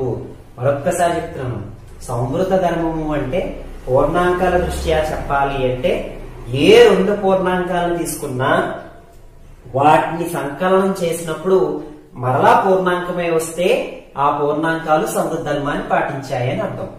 అలా కాకుండా వ్యవకలనం తీసుకుంటే ఏ రెండు పూర్ణాంకాల భేదమైనా మరలా పూర్ణాంకమే అయితే అది వ్యవకలనం దృష్ట్యా సంవృత ధర్మాన్ని పాటిస్తుంది అని చెప్పాలి. గుణకాలం దగ్గరికి వచ్చినప్పటికి ఏ రెండు పూర్ణాంకాల లబ్ధమైనా మరలా పూర్ణాంకమే అయితే అప్పుడు అది సంవృత ధర్మాన్ని పాటిస్తుంది అని చెప్తాము. భాగాహారంలో కూడా ఏ రెండు పూర్ణాంకాలని భాగాహారం చేసినా వచ్చిన భాగఫలము ఖచ్చితంగా పూర్ణాంకం అయితేనే అది సంవృత ధర్మాన్ని పాటిస్తుంది అని చెప్తాము. అయితే మనం వెరిఫై చేసినప్పుడు పూర్ణాంక వ్యవస్థ సంకలనము దృష్ట్యా గుణకారం దృష్ట్యా మాత్రమే సంవృత ధర్మాన్ని పాటిస్తుంది. వ్యవకలనం దృష్ట్యా భాగాహారం దృష్ట్యా సంవృత ధర్మాన్ని పాటించట్లేదు. ఎందుకు పాటించట్లేదు అనే దానికి మీ దగ్గర ఆన్సర్ ఉండాలి. వ్యవకలనం దృష్ట్యా ఎందుకు పాటించలేకపోతుంది? 0-3 అని తీసుకున్నప్పుడు వచ్చిన ఆన్సర్ -3, అది ఖచ్చితంగా సంవృతం కాదు, అది పూర్ణాంకం కాదు, కాబట్టి సంవృత ధర్మాన్ని పాటించట్లేదు. సార్ 0 తీసుకోవాలి అక్కర్లేదు, 1 తీసుకోండి. 1 - 2 తీసుకోండి. 1 - 2 ఎంతండి? -1. అది కూడా పూర్ణాంకం కాదు కాబట్టి వ్యవకలనం దృష్ట్యా సంవృత ధర్మాన్ని పాటించట్లేదు. అలాగే భాగాహారంలో కూడా డివిజన్ చేసినప్పుడు 0తో అయితే నిర్వచించబడలేదు. 0 అనే కాదు, 3/2 తీసుకున్నారనుకోండి, మీకు పూర్ణాంకం రాదు. సో ఇక్కడ ఒక చిన్న ఇది కూడా చెప్తాను. 3/2 అంటే మన ఫ్రెండ్స్ చాలా మంది చెప్తుంటారు, సార్ 1.5 కదా సార్ వచ్చింది కదా సార్ అంటారు. 1.5 ఎవరండి? 1.5 పూర్ణాంకం కాదు, సహజ సంఖ్య కూడా కాదు. ఎందుకు కాదు? ఇక్కడ 0.5 ఉంది. పాయింట్ అంటే దశాంశము. బాగా గుర్తుపెట్టుకోండి. వచ్చే క్లాసెస్ లో నేను భిన్నాలు చెప్పేటప్పుడు ఈ టాపిక్ ని మళ్ళా మీకు అక్కడ చెప్తాను. ఇది ఎందుకు పూర్ణాంకం కాదు అని ఈ లోపు మీరు మైండ్ లో బ్రెయిన్ స్టార్మింగ్ క్వశ్చన్ కింద పెట్టుకోండి. అసలు 1.5 అనేది ఏ సంఖ్యామానంలోకి వస్తుంది ఆలోచించి మీరు దాన్ని ఆలోచిస్తూ ఉండండి. మన నెక్స్ట్ క్లాస్ లో దీన్ని కూడా నేను మళ్ళీ మీకు గుర్తు చేస్తాను. సో కాబట్టి ఇక్కడ భాగాహారాల్లో ఖచ్చితంగా ఇక్కడ పూర్ణాంకాలు అనేవి సమృద్ధ ధర్మాన్ని పాటించట్లేదు. సో ఈ సమృద్ధ ధర్మం మీద క్వశ్చన్స్ ఎలా వస్తాయి? 2 రకాలుగా ఉన్నాయండి వీటి మీద మనం అడిగే క్వశ్చన్స్. సో ఇక్కడ మనం అడిగే క్వశ్చన్స్ లో ఒకసారి మీరు అబ్జర్వ్ చేస్తే ఎలా ఉంటాయంటే 3 + 2 = 5 ఇది ఏ ధర్మము అని అడుగుతారు. 3 + 2 = 5 అంటే జనరల్ గా చాలా మంది మనకు ఆప్షన్స్ లో కూడా చాలా వెరైటీగా ఉంటాయి. సంకలన ధర్మము, మొత్తం ధర్మము, కూడిక ధర్మము, సమృద్ధ ధర్మము. సో మనం చూస్తే అన్ని ఒకేలా అనిపిస్తాయి. సంకలన ధర్మమేనా? ఇది సంకలన ధర్మము, సంకలనం ఉంది కాబట్టి సంకలన ధర్మమా? తర్వాత మొత్తం ధర్మము, మొత్తంకి ఇచ్చాడు కాబట్టి మొత్తం ధర్మమా? లేకపోతే కూడిక ధర్మము, దీన్ని వ్యవహారికంగా కూడిక అంటారు కాబట్టి కూడిక ధర్మమా? సమృద్ధ ధర్మము, ఇదేంటి సమృద్ధ వెరైటీగా ఉంది కాబట్టి ఇది పెట్టేద్దామా? అలా ఆలోచించకూడదు. మనకు అసలు ముందు ఈ ధర్మం ఏంటో తెలియాలి. అంటే 2 సంఖ్యలను కలిపితే వచ్చేది 3వ సంఖ్య మనకు తెలుసు. కానీ ఈ 2 సంఖ్యల్ని కలిపినప్పుడు వచ్చే సంఖ్య కూడా ఏం జరగాలంటే అదే సంఖ్యా వ్యవస్థలో ఉండాలి. ఇది సహజ సంఖ్య, ఇది సహజ సంఖ్య. సహజ సంఖ్య 2 కలిపినప్పుడు మళ్ళీ సహజ సంఖ్య వచ్చింది అనుకోండి, సహజ సంఖ్యలు సమృద్ధ ధర్మాన్ని పాటిస్తాయి. ఇది సమృద్ధ ధర్మం. సహజ సంఖ్యల్లో సంకలనం దృష్ట్యా సమృద్ధ ధర్మం. అలాగే పూర్ణాంకాలు 2 పూర్ణాంకాలు తీసుకున్నప్పుడు 2 పూర్ణాంకాన్ని కలిపినప్పుడు మరలా ఒక పూర్ణాంకం వస్తే అది ఖచ్చితంగా సమృద్ధ ధర్మం. సంకలనం దృష్ట్యా సమృద్ధ ధర్మం అని చెప్పాలి. అయితే ఇక్కడ ఇంకొకలా కూడా అసలు సమృద్ధ ధర్మాన్ని ఎలా రాస్తారంటే అన్నిట్లోనూ ఒకసారి మీరు అబ్జర్వ్ చేయండి. ఇక్కడ for all a comma b belongs to ఏదో ఒక సెట్. ఏ అనుకుంటే అది నేచురల్ నెంబర్స్ కావచ్చు, హోల్ నెంబర్స్ కావచ్చు, సహజ సంఖ్యలు కావచ్చు, పూర్ణాంకాలు కావచ్చు. A plus b is equal to, గుర్తుపెట్టుకోండి, b plus a is equal to c belongs to a అయితే ఏబీలు ఒక సంఖ్యా వ్యవస్థలో సంఖ్యలైతే వాటిని కలిపినప్పుడు ఏ ప్లస్ బి చేసినప్పుడు లేదా బి ప్లస్ ఏ చేసినప్పుడు కూడా ఆన్సర్ సి అనేది వచ్చి అది అదే సంఖ్యా వ్యవస్థలో కనుక ఉంటే అప్పుడు ఏ అనే దాన్ని సంకలనము దృష్ట్యా సమృద్ధము అని చెప్తారు. సమృద్ధ ధర్మాన్ని పాటిస్తుంది. ఏంటి సార్ ఇది విత్ ఎన్ ఎగ్జాంపుల్ చెప్పండి అంటే చూద్దాం. సేమ్ చెప్తున్నాను. 2, 3 బిలాంగ్స్ టు W. పూర్ణాంకాల గురించి మాట్లాడుకుంటున్నాం కాబట్టి పూర్ణాంకాలు మాట్లాడు. 2 + 3 ఈజ్ ఈక్వల్ టు, నేను చెప్తుంది ఖచ్చితంగా 3 + 2 రాసి తీరాలి. 3 + 2, 2 + 3, 3 + 2 రెండు కూడా 5 వచ్చాయి. ఆ 5 అనేది మళ్ళీ పూర్ణాంకాల్లోనే ఉంది కాబట్టి ఖచ్చితంగా ఈ పూర్ణాంకాలు అనేవి సంకలనం దృష్ట్యా సమృద్ధ ధర్మాన్ని పాటిస్తాయి. అయితే మీరు అడగచ్చు సార్ ఇది ఎందుకు ఖచ్చితంగా రాయమన్నారు? ఇది గనక రాయకపోతే ఈ పూర్ణాంకాలు అనేవి వ్యవకలనంలో సమృద్ధ ధర్మాన్ని ఎందుకు పాటించవో మనం చెప్పలేము. ఎందుకంటే వాడు సింపుల్ గా 3 - 2 = 1 ఇది పూర్ణాంకమే కాబట్టి సమృద్ధ ధర్మాన్ని పాటించేస్తుందని చెప్తాడు. కానీ 3 - 2 చేసినప్పుడు 2 - 3 చేసినప్పుడు కూడా జరగాలి. అప్పుడు జరగదు కాబట్టి ఈ పూర్ణాంకాలు అనేవి వ్యవకలనం దృష్ట్యా సమృద్ధ ధర్మాన్ని పాటించవు అని చెప్పగలుగుతాం. దీనికి ప్రత్యుదాహరణ అంటారు. అంటే కౌంటర్ ఎగ్జాంపుల్. కౌంటర్ వేస్తుంటాం కదా, 3 - 2 1 పూర్ణాంకాలు సమృద్ధ ధర్మాన్ని పాటించేస్తాయి అనేవాడికి మనం కౌంటర్ వేయాలి. ఏమేస్తారు కౌంటర్ వేయాలి? 2 - 3 ఎంత -1. మరి నువ్వు చెప్పింది తప్పేగా అదనమాట. సో అందుకని చేసినప్పుడు సమృద్ధ ధర్మం చేసినప్పుడు ఖచ్చితంగా A + B, B + A = C అనేది రావాలి. ఇక్కడ ప్లస్ రాసుకుంటే ప్లస్ దృష్ట్యా, ఇంటూ రాసుకుంటే ఇంటూ దృష్ట్యా, ఈ ప్లస్ ఆర్ ఇంటూ దృష్ట్యా ఈ పూర్ణాంకాలు అనేవి సమృద్ధ ధర్మాన్ని పాటించాయా లేదా అనేది మనం చెక్ చేస్తాం. దీనికి మీకు బాగా చెకింగ్ కూడా థింక్, డిస్కస్ అండ్ రైట్ లో పేజ్ నెంబర్ 19 లో చాలా చక్కని క్వశ్చన్స్ ఇచ్చారు. Page number 19 and page number 21. Page number 19 and page number 21 లో ఈ think, discuss and right questions మీరు ఖచ్చితంగా ప్రాక్టీస్ చేయండి. వాటి మీద ఎక్కువగా మీరు డిస్కస్ చేయండి. దానివల్ల మీకు ఇది సమృద్ధ ధర్మం అనేది చాలా క్లియర్ గా అర్థమవుతుంది. సో సమృద్ధ ధర్మం తర్వాత ఇమీడియట్ గా ఉండే ఇంకొక ధర్మం పేరు వినిమయ ధర్మం లేదా స్థిత్యంతర ధర్మం. స్థిత్యంతర, దీనికి ఇంకొక పేరు వినిమయ ధర్మం. ఈ స్థిత్యంతర లేదా వినిమయ ధర్మం అంటే ఏంటి? స్థిత్యంతర, స్థితి అంతర, స్థితి మారుతూ ఉంటుంది అనమాట. అంటే ఎవరి స్థితి మారుతుంది? అక్కడ ఉన్న నెంబర్ల స్థితి మారుతుంది.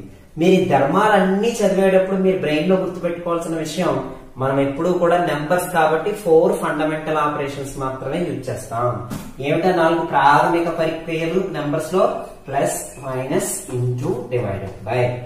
సో ఈ 4టిని మనం ఖచ్చితంగా ప్రతి ధర్మానికి అప్లై చేస్తాం. ఇక్కడ స్థిత్యంతర ధర్మంలో ఏం చేస్తాం? ఇందాకట్లాగే for all a comma b belongs to ఒక నెంబర్ సిస్టమ్, ఏదో ఒక నెంబర్ సిస్టమ్, ఏదో ఒక సంఖ్యా వ్యవస్థలో ఒక 2 సంఖ్యలు తీసుకుంటున్నప్పుడు మనం తీసుకునే వ్యవస్థ ఏదైతే అది, ఏ పరిక్రియ తీసుకున్నాం? ఎడిషన్ తీసుకున్నాం అనుకోండి. A plus b is equal to b plus a అయితేనే అప్పుడు ఈ సంఖ్యా వ్యవస్థ సంకలనం దృష్ట్యా స్థిత్యంతర ధర్మాన్ని కలిగి ఉంది అని చెప్పగలం. ఎగ్జాంపుల్ కి వెళ్తే 3 లేదా 5 ఏదో 2 నెంబర్స్ తీసుకుంటే 3 ప్లస్ 5 ఎంతండి? 8. 5 ప్లస్ 3 కూడా ఎంతండి? 8. అంటే ఈ 2 సమానంగా వచ్చే లేదా? 3 plus 5 is equal to 5 plus 3 అయ్యింది ఖచ్చితంగా. So 3 plus 5 is equal to 5 plus 3 అయ్యింది. కాబట్టి సంకలనము దృష్ట్యా, ఎవరి దృష్ట్యా? సంకలనము దృష్ట్యా. ఎవరు మనం తీసుకున్నది ఈ నెంబర్స్? W హోల్ నెంబర్స్ కనుక తీసుకుంటే పూర్ణాంకాలు. సంకలనం దృష్ట్యా పూర్ణాంకాలు స్థిత్యంతర ధర్మాన్ని కలిగి ఉన్నాయి.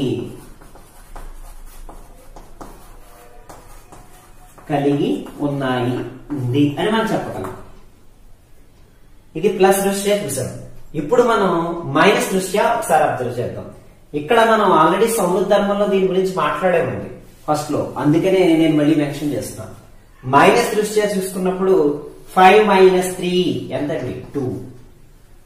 3 మైనస్ 5 ఎంతండి? -2. ఈ 2 సమానం కాదు. అంటే 5 minus 3 is not equal to 3 minus 5.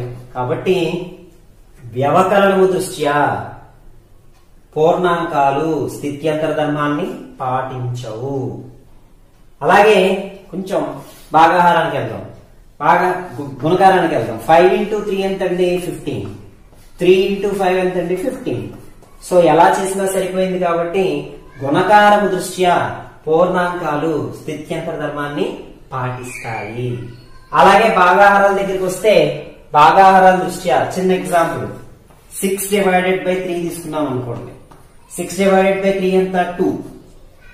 3 divided by 6 తీసుకున్నాం అనుకోండి 1/2. అంటే 2 1/2 ఈక్వల్ అవ్వలేదు కదా. అంటే 6 divided by 3 is not equal to 3 divided by 6. కాబట్టి భాగాహారము దృష్ట్యా పూర్ణాంకాలు స్థిత్యంతర ధర్మాన్ని కలిగి ఉండవు.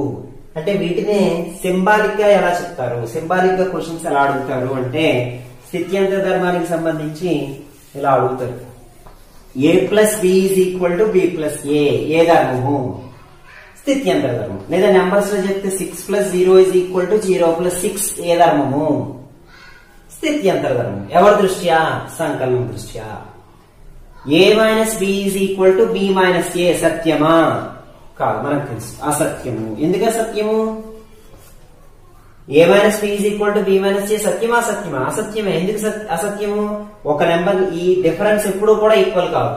అప్పుడు ఒక తెలివైన విద్యార్థి అడిగే ప్రశ్న, ఒకసారి ఈక్వల్ అవుతుంది సార్ అంటాడు.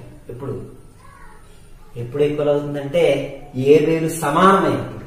అంటే 3 మైనస్ 3 0, మళ్ళీ 3 మైనస్ 3 0 సమానమైంది కదా సార్, అప్పుడు స్థిత్యంతర ధర్మాన్ని పాటించింది కదా సార్ అంటాడు. కానీ మనం స్టార్టింగ్ లోనే చెప్పుకున్నాము, ఏ ఒక్క కేసులో ఫెయిల్ అయినా, ఏ ఒక్క సందర్భంలో ఫెయిల్ అయినా కూడా ఆ ధర్మము ఆ సంఖ్యా వ్యవస్థకి వర్తించదు. ఈ ఒక్క సందర్భంలోనే సమానం అవుతోంది, మిగిలిన అన్ని సందర్భాల్లోనూ ఫెయిల్ అవుతోంది. కాబట్టి వ్యవకలనము దృష్ట్యా పూర్ణాంకాలు అనేవి స్థిత్యంతర ధర్మాన్ని పాటించవు. కేవలం స్థిత్యంతర ధర్మాన్ని పూర్ణాంకాలు ఎప్పుడెప్పుడు పాటిస్తాయంటే సంకలనం దృష్ట్యాను, ఇంకొకటి గుణకారం దృష్ట్యా. వ్యవకలనం దృష్ట్యా, భాగాహారం దృష్ట్యా ఏ పూర్ణాంకాలు స్థిత్యంతర ధర్మాన్ని పాటించవు అని మనం తీర్మానించాం. అంటే మనకున్న ధర్మాలలో, పూర్ణాంకాల ధర్మాలలో మనకి మొదటి ధర్మం సంవృత్తి ధర్మము, తర్వాతది స్థిత్యంతర ధర్మము. ఇంకా మనకి 3 ధర్మాలు ఉన్నాయి. వాటి గురించి మనం వచ్చే క్లాస్ లో ఖచ్చితంగా చెక్ చేద్దాము, ఖచ్చితంగా డిస్కస్ చేద్దాము. వీటిలో ఒక్కసారి మనం నేర్చుకున్న సంవృత ధర్మాన్ని, స్థిత్యంతర ధర్మాన్ని మీరు ఇంకొకసారి కొంచెం జాగ్రత్తగా అబ్జర్వ్ చేయండి. పూర్ణాంకాలు అనేవి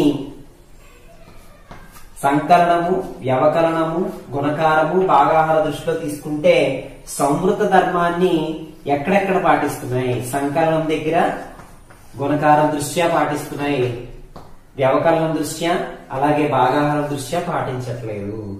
ఇప్పుడు అలాగే స్థిత్యంతర ధర్మాన్ని కూడా ఇవి ఎక్కడెక్కడ పాటిస్తున్నాయంటే సంకలనం దృష్ట్యా అలాగే గుణకారం దృష్ట్యా స్థిత్యంతర ధర్మాన్ని పాటిస్తున్నాయి, కానీ వ్యవకలనం దృష్ట్యా భాగాహార దృష్ట్యా పాటించట్లేదు.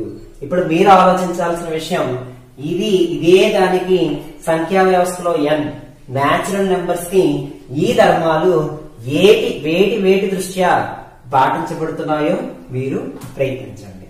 దానికి సంబంధించిన కొన్ని క్వశ్చన్స్ కూడా మీరు ఖచ్చితంగా ప్రాక్టీస్ చేయండి. సో నెక్స్ట్ వచ్చే దాంట్లో పూర్ణాంకాల యొక్క మిగిలిన ధర్మాల గురించి తర్వాత క్లాస్ లో చెక్ చేద్దాము.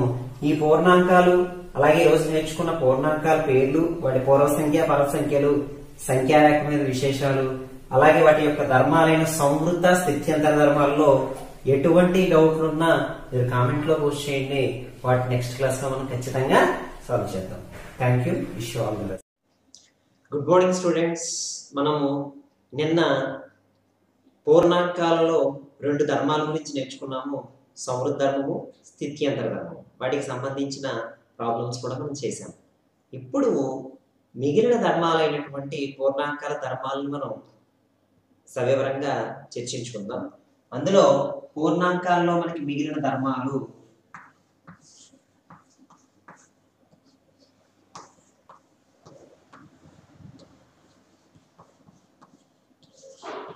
మనం ఈ రోజు డిస్కస్ చేసుకోబోయే ధర్మాలు ఏంటి అంటే, ఒకటి ఆల్రెడీ మనం నిన్న నేర్చుకున్న ధర్మము సంవృత ధర్మము,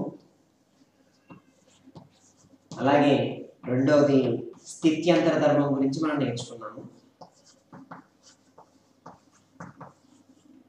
ఇప్పుడు మూడవది అయినటువంటి సహచర ధర్మము, అలాగే నాలుగవది తత్సమాంస న్యాయము, అండ్ లాస్ట్ది ఐదవది మనకి ఏమి పెట్టారంటే అది విభాగ న్యాయము. ఈ న్యాయాలను మనకి 6th క్లాసు పూర్ణాంకాల్లో చెప్పడం వల్ల వీటిని మనం ముందు కంప్లీట్ చేసుకుంటున్నాం. ఇదే ధర్మాలు మనకి వచ్చే క్లాసుల్లో అకర్ణీయ సంఖ్యలకి, మిగిలిన సంఖ్యలకు కూడా, పూర్ణ సంఖ్యలకి, అకర్ణీయ సంఖ్యలకు కూడా విస్తృతం అవుతుంది. కాబట్టి చెప్పిన పాయింట్లు చాలా జాగ్రత్తగా ప్రతి సెంటెన్స్ మనం పూర్తి సెంటెన్స్ ఇక్కడ రాయలేము. కాబట్టి చెప్తున్న సెంటెన్సెస్ కూడా మీరు కొంచెం నోట్ చేసుకోండి రన్నింగ్ నోట్స్ లో. అలాగే నేను సంవృత, స్థిత్యంతర ధర్మానికి సంబంధించి ప్రాబ్లమ్స్ అన్ని కూడా ఎక్స్ప్లెయిన్ చేయడంతో పాటు మీకు నేను చెప్పాను చాలా క్లియర్ గా, కానీ అది కూడా మీరు నాకు వర్కౌట్ చేసి అందులో డౌట్స్ లేకపోతే మీకు వచ్చిన సందేహాలను నివృత్తి చేసుకున్నట్లయితే ఇక్కడ మనకి ఇంకా చక్కగా విశదీకరించగలుగుతాం. సో ఇప్పుడు మూడో ధర్మం ఈ రోజు క్లాస్ అయినటువంటి సహచర, తత్సమాంస, విభాగ న్యాయాల్లోకి వెళ్ళిపోదాం. సో ఇక్కడ ఫస్ట్ ధర్మం ఏంటి అంటే సహచర ధర్మము. ఏమిటి సహచర ధర్మము అంటే, ఇంగ్లీష్ లో దీన్నే అసోసియేటివ్ లా అంటారు. అసోసియేషన్ అంటే ఒకదాంతో ఒకటి అసోసియేట్ అవడం, ఒకదాంతో ఒకటి సహచరం. ఎలా సహచరం చరించడం అన్నమాట, ఒక దగ్గర నుంచి ఇంకొక దగ్గరికి చరించడం. ఏంటి సార్ ఎలా చేస్తుంది అంటే, ఆ ధర్మం చేసే ముందు సంవృత, స్థిత్యంతర ధర్మాలు ఎలా అయితే మనం 4 ఫండమెంటల్ ఆపరేషన్స్, ప్రాథమిక ప్రక్రియలైనటువంటి సంకలనము, వ్యవకలనము, గుణకారము, భాగాహారాలను మనం తీసుకుని చేసామో, ఇక్కడ కూడా వాటినే ఉపయోగించి మనము సహచర న్యాయాన్ని వెరిఫై చేద్దాం.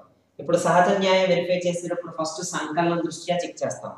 సంకలన దృష్ట్యా చెక్ చేసేటప్పుడు మీరు ఏవేని 3 సంఖ్యలు తీసుకోవాలి. ఇక్కడ సంఖ్యా వ్యవస్థ మీరు పూర్ణాంకాలు అన్నారు కాబట్టి సంఖ్యా వ్యవస్థని పూర్ణాంకాలు తీసుకుని అందులో ఏవైనా 3 సంఖ్యలు తీసుకుందాం.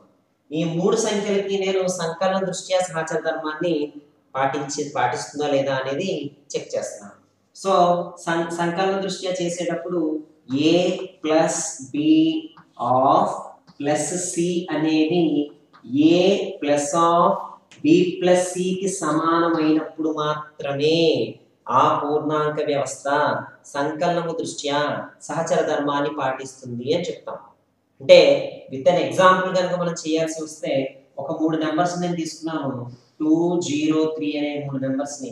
ఈ 3 నెంబర్స్ ని ఫస్ట్ 2 + 0 + 3 తీసుకున్నాను. అప్పుడు బ్రాకెట్ లో ఉన్నది నేను ఫస్ట్ క్యాలిక్యులేట్ చేయాలి. 2 + 0 అంటే 2 + 3 2 + 3 = 5. మరలా ఇది వీటినే 2 + 0 + 3 కింద రాసాము. అప్పుడు ఇది 2 + 0 + 3 ఏమో 3 అవుతుంది. 2 + 3 కూడా 5 అవుతుంది. అంటే ఈ రెండు ఏమై సమానంగా వచ్చాయి. సో రెండు సమానంగా వస్తేనే అంటే 2 + 0 + 3 2 + 0 + 3 a + b + c a + b + c ఇవి రెండు సమానంగా వస్తేనే ఆ పూర్ణాంక వ్యవస్థ సంకలనము దృష్ట్యా సహచర న్యాయాన్ని పాటిస్తుంది అని చెప్పగలం. ఏ పూర్ణాంక సంఖ్యనైనా మనం తీసుకోవచ్చు. తీసుకున్నప్పుడు ఇది పాటించబడితేనే అది సహచర న్యాయాన్ని పాటిస్తుంది అని చెప్పొచ్చు. కాబట్టి ఇప్పుడు మనం సంకలన దృష్ట్యా పూర్ణాంకాలు ఖచ్చితంగా సహచర న్యాయాన్ని పాటిస్తాయి అని మనం ప్రూవ్ చేసాం. అలాగే ఇప్పుడు సెకండ్ అయినటువంటి వ్యవకలనం దృష్ట్యా చూద్దాం. వ్యవకలన దృష్ట్యా చూసినప్పుడు ఒక 3 నెంబర్ని మనం తీసుకుంటే 6 5 2 అనే 3 నెంబర్స్ ని తీసుకుందాం అనుకుందాం. 6 - 5 - 2. ఇక్కడ 6 - 5 అనేది 1 1 - 2 ఏమో -1 వస్తుంది. అలాగే 6 - 5 - 2 రాయాలి. అప్పుడు 6 - 5 - 2 = 3 అవుతుంది. 6 - 3 ఏమో 3 అవుతుంది. కాబట్టి ఈ రెండు సమానంగా వచ్చేయండి. ఈ రెండు సమానంగా రాలేదు కాబట్టి వ్యవకలనము దృష్ట్యా పూర్ణాంకాలు అనేవి సహచర ధర్మాన్ని పాటించవు. పాటించట్లేదు. అలాగే గుణకారం దృష్ట్యా మనం చూసి సరిచేసినప్పుడు ఏవో గుణకారాలు కూడా ఒక 3 నెంబర్స్ మన ఇష్టం వచ్చిన 3 నెంబర్స్ తీసుకోవచ్చు. 3 × 2 × 1 అనుకుందాం. 3 × 2 తీసుకుంటే 6 6 × 1 మనకి ఎంత వస్తుందండి? 6 వస్తుంది. అలాగే 3 × 2 × 1 తీసుకుంటే ఇప్పుడు 3 × 2 అవుతుంది. అది కూడా 6 వస్తుంది. అంటే a × b × c అనేది a × b × c కి ఈక్వల్ అయింది కాబట్టి గుణకారం దృష్ట్యా పూర్ణాంకాలు అనేవి సహచర ధర్మాన్ని పాటిస్తున్నాయి అని చెప్పచ్చు. అలాగే భాగాహారం దృష్ట్యా చూసినప్పుడు ఇక్కడ భాగాహారం దృష్ట్యా 6 / 2 అలాగే / 1 కనుక తీసుకుంటే ఇక్కడ 6 / 2 3 వస్తుంది. 3 / 1 వచ్చేటప్పటికి 3 వస్తుంది. అలాగే 6 / 2 / 1 రాసామనుకోండి. ఇక్కడ మీకు అర్థం కావడం కోసం చెప్తాను. ఇక్కడ 6 / 2 వచ్చింది. 6 / 2 3 వచ్చింది. కాబట్టి రెండు సమానంగా వచ్చేసాయి కాబట్టి భాగాహారం అనేది సహచర ధర్మాన్ని పాటిస్తుంది. మన క్వశ్చన్ కూడా అడుగుతారు. ఇప్పుడు 6 / 2 / 1 సో 3 / 1 3 వచ్చింది. 6 / 2 / 1 6 / 2 3 వచ్చింది. రెండు సమానంగా వచ్చాయి కాబట్టి సహచర ధర్మాన్ని పాటిస్తుందా అని అడుగుతాడు.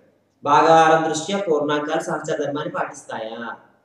కానీ మీకు చెప్పిన విషయం ఏంటంటే ప్రతి పూర్ణాంకానికి ఈ పరిక్రియలో సహచర ధర్మం పాటించబడాలి. ఏదో మీరు సెలెక్ట్ చేసుకున్న 3 పూర్ణాంకాలకే కాదు.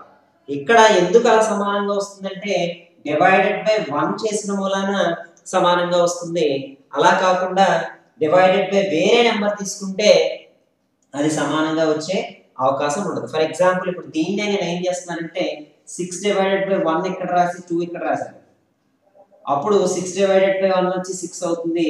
6 / 2 వచ్చి మీ ఆన్సర్ 3 వచ్చింది. ఇక్కడ ఇప్పుడు 6 / 1 / 2 అవుతుంది. మీ అందరికీ తెలుసు 1 / 2 ని నేను ఎలా రాయొచ్చు? 0.5 అని రాయొచ్చు. లేదా మనకు కొంచెం సింపుల్ గా ఉండేటట్టు 6 / అంటే దీన్ని డివైడెడ్ బై కూడా నేను ఇలా రాసి 6 / దీన్ని 1/2 అని రాస్తా. అప్పుడు ఇది 6 × 1/2 పైకి వెళ్తే 2/1 అవుతుంది. అంటే 6 2 12 అవుతుంది. సో ఇప్పుడు సమానంగా వచ్చేయండి. ఏ ఒక్కదానికి సమానంగా రాకపోయినా కూడా అది భాగాహారం దృష్ట్యా సహచర ధర్మాన్ని పాటించదు. కాబట్టి పూర్ణాంకాలు అనేవి సంకలనం దృష్ట్యా గుణకాల దృష్ట్యా మాత్రమే సహచర ధర్మాన్ని పాటిస్తాయి. వ్యవకలనం దృష్ట్యా భాగాహారం దృష్ట్యా సహచర ధర్మాన్ని పాటించవు. మరి దీనికి సంబంధించిన క్వశ్చన్స్ ఎలా అడుగుతారు సార్ అని వాళ్ళు అడిగితే, మీరు మామూలుగా ఫార్ములా పరంగా మీరు ఎలా రాసుకోవాలి అంటే, సంకలనం దృష్ట్యా రాసినప్పుడు a comma b comma c belongs to W, a plus b of plus c ఎవరికి a plus of B plus సికి ఈక్వల్ అవుతుంది. ఖచ్చితంగా ఎడిషన్ లో అవుతుంది. అలాగే మల్టిప్లికేషన్ లో a BC belongs to W అన్నప్పుడు a b into c is equal to a of BC. General గా ఇంటూ అనేదాన్ని ఆల్జీబ్రాలో చెప్పము, ఎందుకంటే అది ఎక్స్ లా కనబడుతుంది కాబట్టి ఇంటూ అనేదాన్ని ఆల్జీబ్రాలో చెప్పము. AB of C is equal to A into BC అని చెప్తాం. అంటే సంకలనం దృష్ట్యా సహచర ధర్మం ఇది, గుణకారం దృష్ట్యా సహచర ధర్మం ఇది. ప్రాబ్లమ్స్ లో కూడా అడిగేటప్పుడు 2 + 3 + 5 ఈజ్ ఈక్వల్ టు 2 + 3 + 5 అనేది ఏ న్యాయము అని అడిగాడు అనుకోండి, సహచర న్యాయము అని మనం చెప్పగలం. కాబట్టి సహచర న్యాయము మనకి ఏం జరిగిందంటే పూర్ణాంకాలలో సంకలనం దృష్ట్యా పాటించబడింది, అలాగే గుణకారం దృష్ట్యా భాగించబడింది. వ్యవకలనం దృష్ట్యాను భాగాహారం దృష్ట్యాను భాగించబడలేదు. ఇది సహచర నియమం గురించి. దీనికి సంబంధించిన ప్రాబ్లమ్స్ మీకు ఒకసారి మీరు అబ్జర్వ్ చేస్తే పేజ్ నెంబర్ 21 లో డూ దిస్ అంటే ఇవి చెయ్యండి దాంట్లో ఉన్నాయి. ఒకసారి మీరు దాన్ని ప్రయత్నిస్తే అందులో ఏమైనా సందేహాలు ఉంటే మనం చక్కగా వాటిని కూడా నివృత్తి చేసుకుందాం. దాని తర్వాత మనకి సహచర ధర్మం తర్వాత మనకు ఉపయోగపడే ఇంపార్టెంట్ ధర్మము తత్సమాంసం. ఈ తత్సమాంస ధర్మము అంటే ఏంటి అనే దాని గురించి మనం ఒకసారి డిస్కస్ చేద్దాం. సేమ్ మళ్ళీ 4 ఫండమెంటల్ ఆపరేషన్స్ తీసుకుందాం. Plus minus into divided. ఈ 4 ఫండమెంటల్ ఆపరేషన్స్ లో ఫస్ట్ ప్లస్ గురించి మనం మాట్లాడితే సంకలనం మీ అందరికీ తెలిసిందే. ఇక్కడ తత్సమాంసము అనే దాన్ని ఎలా నిర్వచిస్తారంటే, మీరు తీసుకునే ఒక 2 నెంబర్లు మీరు ఆ పూర్ణాంక వ్యవస్థలో తీసుకోవాలి. అంటే ఏ సంఖ్యా వ్యవస్థ తీసుకుంటే ఆ సంఖ్యా వ్యవస్థలో తీసుకోవాలి. ఏ ఈ అనేవి 2 నేను పూర్ణాంకాలను తీసుకునగా అది ఏం జరగాలంటే, నా రూలు ఏ అనే దానికి సంకలనం దృష్ట్యా మాట్లాడుతున్నాను కాబట్టి ఈని కలిపినా ఈ అనే దానికి ఏని కలిపినా నాకు మరలా ఏనే రావాలి. ఏ అనే సంఖ్యకి ఈని కలిపినా ఈ అనే సంఖ్యకు ఏని కలిపినా మళ్ళీ నాకు ఏనే వస్తే అప్పుడు ఈని మనం ఏమంటామంటే ఈ సంకలనం దృష్ట్యా ఈ పూర్ణాంక వ్యవస్థలో తత్సమాంసము అంటాం. అంటే ఇక్కడ మీరు మనందరికీ తెలిసిందే, సంకలనంలో ఏదైనా ఒక నెంబర్ని తీసుకుంటే ఆ నెంబర్ని దేనికి కలిపితే మళ్ళీ మనకి అదే నెంబర్ వస్తుంది. మీ అందరికీ తెలుసు, దేనికి కలిపితే అదే వస్తుంది, 0. 3 + 0 = 0 + 3 = 3. అంటే ఇక్కడ 0 అనే సంఖ్యని కలిపినప్పుడు మరలా అదే సంఖ్య వస్తుంది కాబట్టి మనం ఏం రాస్తాం, 0ను సంకలన తత్సమాంసము అంటాం. సంకలన తత్సమాంసము. అయితే ఇక్కడ మీరు చాలా బాగా గుర్తుపెట్టుకోవాల్సిన విషయం, సంకలనంలో 0 అనేది తత్సమాంసం అని అందరికీ తెలుసు. 0 అనే దాన్ని సంకలన తత్సమాంసం అంటారు అనే విషయం అందరికీ తెలుసు. అంటే ఈ తత్సమాంస ధర్మం అంటే ఏంటి సార్ అంటే, ఇక్కడ మీరు న్యాచురల్ నెంబర్స్ తీసుకుంటే న్యాచురల్ నెంబర్స్ ఎక్కడి నుంచి స్టార్ట్ అవుతాయి అంటే 1 నుంచి స్టార్ట్ అవుతాయి. సో 1 2 3 అండ్ సో ఆన్ అనేవి ఉంటాయి. వీటిల్లో కూడా సంకలన తత్సమాంసం వచ్చి 0నే. ఎందుకంటే 1కి ఏ నెంబర్ని కలిపితే 1 వస్తుంది, 0. 2కి ఏ నెంబర్ కలిపితే 2 వస్తుంది, 0. కాబట్టి ఇక్కడ కూడా సంకలన తత్సమాంసం 0యే. కానీ ఆ సంకలన తత్సమాంసము ఈ ఎండ్లో లేదు. న్యాచురల్ నెంబర్స్ లో 0 లేదు సహజ సంఖ్యల్లో. కాబట్టి సహజ సంఖ్యలు అనేవి సంకలన తత్సమాంస ధర్మాన్ని పాటించవు. పూర్ణాంకాలు అనేవి సంకలన తత్సమాంస ధర్మాన్ని పాటిస్తాయి. అది ధర్మం అంటే. సో సంకలన తత్సమాంసం ఎందులో ఉంటుంది, పూర్ణాంకాల్లో ఉంటుంది. సహజ సంఖ్యల్లో ఆ ధర్మం లేదు. సహజ సంఖ్యలకి పూర్ణాంకాలకి మనం చేసిన నిన్న సమృద్ధ ధర్మము స్థిత్యంతర ధర్మము రెండు కూడా ప్లస్ ఇంటూలో ఒకే. ప్లస్ లోను రెండు సంకలనంలో సౌర ధర్మాన్ని పాటించాయి, ఇంటూలో కూడా సౌర ధర్మాన్ని పాటించాయి, అలాగే స్థిత్యంత ధర్మాన్ని పాటించాయి, ఇక్కడ కూడా స్థిత్యంత ధర్మాన్ని పాటించాయి. కానీ ఇక్కడ సాచర్ధర్మం కూడా వచ్చేటప్పటికి ప్లస్ ఇంటూలో న్యాచురల్ నెంబర్స్ పాటిస్తాయి, హోల్ నెంబర్స్ పాటిస్తాయి. కానీ తత్సమాంసం దగ్గరికి వచ్చేటప్పటికి 0 అనేది సంకలన తత్సమాంసం అనేది పూర్ణాంకాల్లో ఉంటుంది, కానీ న్యాచురల్ నెంబర్స్ లో ఉండదు. కాబట్టి ఇది సంకలన తత్సమాంసం యొక్క ధర్మం. ఇది బాగా గుర్తుపెట్టుకోవాలి. అంటే ఇక్కడ ప్రాబ్లం ఇచ్చేటప్పుడు కూడా మనకి ఎలా ఇస్తాడంటే మనం కన్ఫ్యూజ్ అవ్వకూడదు. ఇక్కడ మీరు బాగా గుర్తుపెట్టుకోండి. 5 + 0 = 0 + 5 = 5. ఇది ఏ ధర్మము అని అడుగుతాడు. ఎక్కువ మంది ఏమనుకుంటారంటే, ఎక్కువ మంది ఎక్కడ కన్ఫ్యూజ్ అవుతారంటే 5 + 0 = 0 + 5 అంటే మనం నిన్న నేర్చుకున్న స్థిత్యంతర ధర్మంలా ఉంది. 5 + 0 0 + 5 కాబట్టి స్థిత్యంతర ధర్మం ఏమో అనుకుంటారు. ఎలా కనిపెట్టాలి సార్ అంటే స్థిత్యంతర ధర్మం అంటే ఇంకా దీని రిజల్ట్ గురించి కూడా మాట్లాడాలి. అలాగే సంకలనంలో అదే నెంబర్ కావాలంటే 0 మాత్రమే ఉండాలి. కాబట్టి ఇలా 0 ఉందో లేదో చెక్ చేసుకోవాలి, రిజల్ట్ ఉందో లేదో చెక్ చేసుకోవాలి. అప్పుడే ఇది తత్సమాంస ధర్మము అవుతుందండి. అలాగే తత్సమాంసంలో మనం నెక్స్ట్ చూడాల్సింది గుణకార తత్సమాంసం గురించి మాట్లాడదాం. సేమ్ అలాగే గుణకారంలో కూడా నువ్వు 2 నెంబర్లు తీసుకోవాలి. ఏ వ్యవస్థలో అయితే తీసుకున్నావో ఆ వ్యవస్థలో ఇక్కడ గుణకారం కాబట్టి a ఇంటూ ఈ అనే నెంబరు మళ్ళీ ఈ ఇంటూ ఏ అనే నెంబరు మళ్ళీ ఏనే వచ్చేటట్లుంటే ఆ ఈని గుణకార తత్సమాంసం అంటాం. సో మనకి నెంబర్ సిస్టమ్ లో తెలుసు, ఏ నెంబర్ తీసుకున్నా దేంతో మల్టిప్లై చేస్తే మళ్ళీ అదే నెంబర్ వస్తుందండి, 1తో మల్టిప్లై చేస్తే వస్తుంది. కాబట్టి ఈ 1ని ఏమని చెప్తాం మనం? గుణకార తత్సమాంసము. 1ని ఏమని చెప్తాం? గుణకార తత్సమాంసము.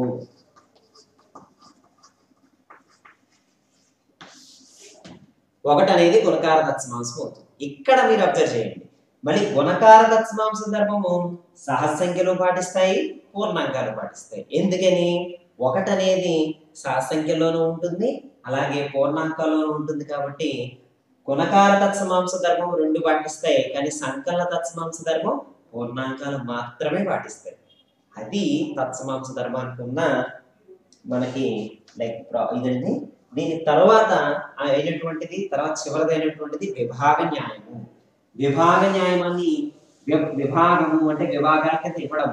అయితే ఇక్కడ విభాగ న్యాయానికి వెళ్ళే ముందు సార్ మీరు 2 విషయాలు వదిలేశారు సార్. మాకు ప్రతిదానికి వ్యవకలనము భాగాహారం గురించి చెప్పారు, ఇక్కడ వ్యవకలనం భాగాహారం గురించి చెప్పట్లేదు. దీనికి ఇందాక చెప్పిన ప్లస్ ఇంటూకి సంబంధించి విషయం చెప్తాను. చాలా మందికి డౌట్ ఏంటంటే ఇందాకటి నుంచి అడుగుదాం అనుకుంటున్నారు, కానీ ఇక్కడ అడగలేదు కదా. వాళ్ళ డౌట్ ఏంటంటే సార్ మీరు రాసేటప్పుడు 2 + 0 = 0 + 2 = 2 రాస్తున్నారేంటి సార్? 2 + 0 1 రాస్తే సరిపోదా సార్ అని డౌట్ రావచ్చు. ఎందుకు రాయాల్సి వచ్చింది అంటే మైనస్లో కూడా మనం చెప్తే ఇది 2 - 0 = 2 అని రాసి 0 అనేది వ్యవకలన తత్సమాంసం మాట్లాడేస్తుంది. కాబట్టి ధర్మమే కాబట్టి ధర్మం ఇది సాటిస్ఫై చెయ్యాలి అంటే 2 - 0 = 0 - 2 అవ్వాలి, అది కూడా 2 అవ్వాలి, కానీ అవ్వదు, ఇక్కడ -2 అవుతుంది. కాబట్టి ఆ నెంబర్ రావట్లేదు. కాబట్టి 0 అనేది దీనికి తత్సమాంసం కాదు, అందువల్ల వ్యవకలనంలో తత్సమాంసం అనేది లేదు. అలాగే ఇదే పాయింట్ మనం భాగాహారంలో కూడా మాట్లాడుకుంటే 2/1 తీసుకున్నప్పుడు మళ్ళీ 1/2 అవ్వాలి, రెండు కూడా 2 అవ్వాలి, కానీ అవ్వట్లేదు. కాబట్టి భాగాహారంలో కూడా తత్సమాంస న్యాయము లేదు. భాగాహార తత్సమాంసం లేదు, వ్యవకలన తత్సమాంసం లేదు. అవి ఎందుకు లేవు అనడానికి కారణం ఇక్కడ ధర్మం ఫెయిల్ అయింది. కాబట్టి తత్సమాంస ధర్మం 2 + 0 అన్నా రివర్స్ చేసి 0 + 2 అన్నా 2 రావాలి, 2 - 0 అన్నా 0 - 2 అన్నా మళ్ళీ -2 రావాలి. ఇక్కడ -2 వస్తుంది, ఇక్కడ 2 వస్తుంది. కాబట్టి ఇది వ్యవకలనంలో లేదు, భాగాహారంలోనూ తత్సమాంస ధర్మాలు లేవు. ఇక్కడ ఒక లాజిక్ క్వశ్చన్ ఒక విద్యార్థి అడిగాడు. ఏమని అడిగాడంటే సార్ 2 - 2 = 2 2 అయినప్పుడు 2 ఈక్వల్ అయినప్పుడు 2 ఈక్వల్ నెంబర్స్ తీసుకున్నప్పుడు 2 - 2 మళ్ళీ దాని తిరిగేసినప్పుడు 2 - 2 0 అయిపోతుంది కదా సార్. మీకు నిన్న కూడా స్థిత్యంత ధర్మం చెప్పినప్పుడు చెప్పాను, ఏదో ఒకదానికి ధర్మం సరిపోతే సరిపోదు. పూర్ణాంక వ్యవస్థలో లేదా నువ్వు ఏ సంఖ్యా వ్యవస్థ తీసుకుంటే ఆ సంఖ్యా వ్యవస్థ మొత్తానికి ఖచ్చితంగా అది జరిగి తీరాలి. అప్పుడే దానిని మనం ధర్మం కింద స్వీకరిస్తాం. అందువల్ల తత్సమాంస న్యాయం అనేది వ్యవకలనంలోను భాగాహారంలోనూ లేదు, కేవలం సంకలనం దృష్ట్యాను గుణకారం దృష్ట్యా మాత్రమే ఉన్నది. ఇంకా మనకి చివరిదైనటువంటి విభాగ న్యాయం. అసలు విభాగ న్యాయం అంటే ఏంటి సార్ అంటే విభాగము, పంచుకోవడము, విభజించుకోవడము, డిస్ట్రిబ్యూటివ్ ప్రాపర్టీ అంటారు దీన్ని ఇంగ్లీష్లో.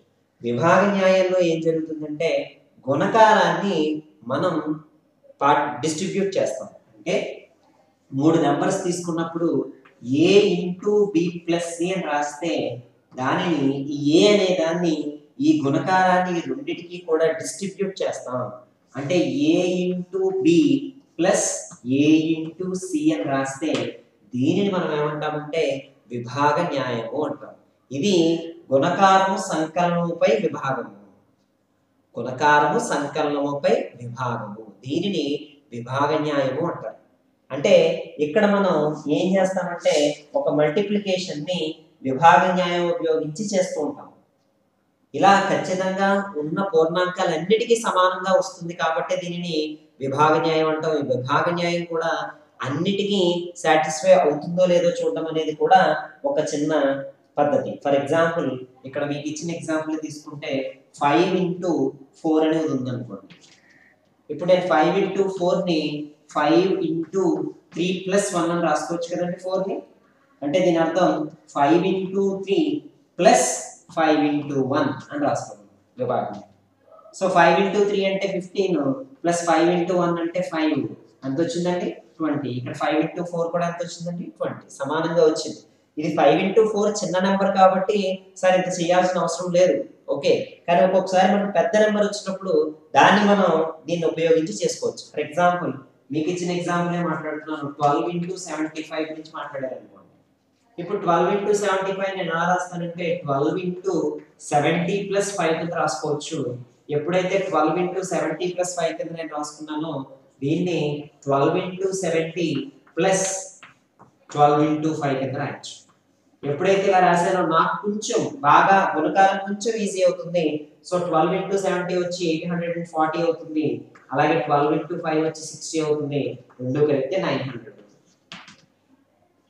అంతే కదా, ఇది ఇలా. సరే దీనికి ప్లస్ కే అవుతుందా మైనస్ కావదా అంటే మైనస్ కూడా అవుతుంది. దాన్ని కూడా మనం ఎలా చేయొచ్చు అనేది ఒకసారి మీరు అబ్జర్వ్ చేయండి. ఈ 75 నేను ఎలా రాస్తానంటే 80 మైనస్ 5 అని కూడా రాయొచ్చు కదా. అప్పుడు 80 మైనస్ 5 రాస్తే ఎంత అవుతుంది, 12 ఇంటూ 80 అవుతుంది.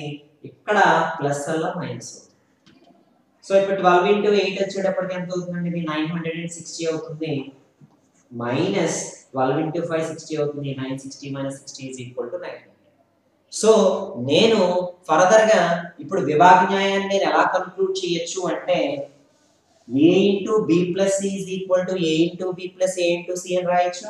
అలాగే a into B minus C is equal to a into B minus a into C అని కూడా నేను మెన్షన్ చేయొచ్చు. సో విభాగ న్యాయం ఈ రెండింటిగా అవుతుంది. వెంటనే మీకు రావాల్సిన డౌట్, మీరు చేయాల్సిన వర్క్ కూడా ఏంటి అంటే ఇక్కడ a divided by b plus C అలా డిస్ట్రిబ్యూట్ చేయొచ్చా, అలాగే a divided by b minus C ని డిస్ట్రిబ్యూట్ చేయొచ్చా అనేది మీరు 2 ఉదాహరణలు తీసుకుని ప్రాక్టీస్ చేస్తే దాన్ని బట్టి మీకు వచ్చిన డౌట్స్ మనం క్లారిఫై చేసుకోవడం జరుగుతుంది. సో విభాగ న్యాయం అనేది ఖచ్చితంగా ఇంటూకి సంకలనం దృష్ట్యా, ఇంటూకి వ్యాకరణ దృష్ట్యా మాత్రమే చేస్తాము. ఈ 2 భాగాహార దృష్ట్యా జరగవు. మీరు ఉదాహరణ చూడండి, జరగవని మీకు ఆన్సర్ వస్తుంది. కాబట్టి ఈ రోజు నేర్చుకున్న టాపిక్ లో దీంతో మనకి పూర్ణాంకాల యొక్క ధర్మాలు 6th క్లాస్ లో 2nd చాప్టర్ మనకు కంప్లీట్ అవుతుంది. వాటిలో మనకి సహచర ధర్మము, తత్సమాంస న్యాయము, విభాగ న్యాయం నేర్చుకున్నాము. నిన్న నేర్చుకున్నటువంటి సమృద్ధ ధర్మం, స్థిత్యంతర ధర్మం కలిపి ఈ 5 ధర్మాల మీద మనం ఎన్ని ఎగ్జాంపుల్స్ చేయగలిగితే అన్ని. అలాగే 2.2లో ఎక్సైజ్ 2.2లో మీకు మొత్తం 8 ప్రాబ్లమ్స్ ఉన్నాయి. అంటే అన్ని కూడా బ్లాంక్స్ ఉన్నాయి, బిట్స్ ఉన్నాయి. సో ఆ 2.2 కూడా మీరు ఖచ్చితంగా చేయండి. అందులో ఉన్న డౌట్స్ కూడా మీరు ఎక్స్ప్రెస్ చేస్తే ఇక్కడికి పూర్ణాంకాల ధర్మాలు అని 6th క్లాస్ లో బేసిక్స్ ఇంట్రడక్షన్ మనం కంప్లీట్ అయిపోయినట్టు. సో నేను దీనిని మనం ఇక్కడతో కంక్లూడ్ చేస్తూ, నిన్న నాకు మన భాస్కర్ సార్కి ఒక స్టూడెంట్ పెట్టిన డౌట్, ఒక సవరణ గురించి ఇంకా 2-3 డౌట్లు చెప్తున్నారు కాబట్టి సవరణ గురించి ఇంకొకసారి మీకు చెప్తాను. సవరించడం దగ్గరికి వచ్చేటప్పటికి మనకి ఇచ్చిన ఏ స్థానానికి సవరించమంటున్నాడా అనేది ఫస్ట్ విషయం మీరు గుర్తుపెట్టుకోవాలి. ఫర్ ఎగ్జాంపుల్ వేల స్థానానికి సవరించండి అని అన్నారు.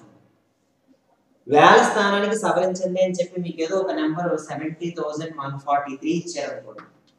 సో వేల స్థానానికి సవరించమన్నప్పుడు ఇటువైపు వేల స్థానము అటువైపు వేల స్థానము మీరు తీసుకోవాలి. అంటే వేల దగ్గర నుంచి మాట్లాడండి. 70,000 తర్వాత 70,000 ఒక అన్నాం కదా, వేల స్థానం అన్నట్టు దీని తర్వాత 1000 ఎవరండి? 71,000 మీరండి 70,000 71,000. సో ఇప్పుడు మీకు ఇచ్చిన నెంబర్ ఎక్కడ ఉంది? 70,143 ఈ రెండింటికి మధ్యలో ఉంది. ఈ రెండింటికి మధ్యలో ఉండే నెంబర్ లో ఈ 70,143 ఎవరికి దగ్గరగా ఉంది? 70,000. సో అది మధ్యలో ఉన్న నెంబర్ కన్నా ఈ 70,000కి 71,000కి మధ్యలో ఉన్న నెంబర్ కన్నా లెఫ్ట్ సైడ్ ఉంది కాబట్టి దీనికి దగ్గరగా ఉంది కాబట్టి 70,000ని మనం సవరిస్తాము. ఒకవేళ ఎక్కువగా ఉంటే మధ్య స్థానానికి ఎక్కువగా ఉంటే అది 71,000 అని సవరిస్తాం. అదే వందల స్థానానికి అడిగినప్పుడు ఈ 70,143 అన్నప్పుడు వందల స్థానానికి 70,100 తర్వాత 70,200. నెక్స్ట్ 100 స్థానం అంటే నెక్స్ట్ 100 స్థానం. 100కి నెక్స్ట్ 100 ఎవరు? 200. దీనికి మధ్యలో 150 కదండి ఉండేది. ఈ 150 లోపు ఉన్న నెంబర్స్ కి అంటే 70,150 లోపు ఉంది నెంబర్ కాబట్టి 70,000 100కి సవరించాలి. ఒకవేళ 150 కన్నా ఎక్కువ ఉంటే 70,150 కన్నా ఎక్కువ ఉంటే అది ఇక్కడ సవరించాలి. సో వేల స్థానం అన్నప్పుడేమో 1000కి సవరించాలి. అంటే 70,000 దాని తర్వాత 1000 చూసుకోవాలి. వందల స్థానం అన్నప్పుడు 100 దాని తర్వాత 100 చూసుకోవాలి. అలాగే 10ల స్థానం ఉన్నప్పుడు 10 దాని తర్వాత 10ల స్థానం చూసుకోవాలి. కాబట్టి మనం చేసే సవరణ అనేది దేనికి సంబంధించి చేయాలి? ఇంకనూ మీకు ఎటువంటి సందేహాలు ఉన్నా మీరు కామెంట్లో పోస్ట్ చేయండి. అలాగే భాస్కర్ సార్కి పెట్టినా కూడా నేను అది సందేహ నివృత్తి చేస్తాను. అలాగే ఈ రోజు నేర్చుకున్న ధర్మాలన్నింటినీ కూడా కూలంకషంగా చదవండి, వాటిని అప్లై చేయండి, దానికి సంబంధించిన ప్రాబ్లమ్స్ ప్రాక్టీస్ చేయండి. Good luck. Thank you.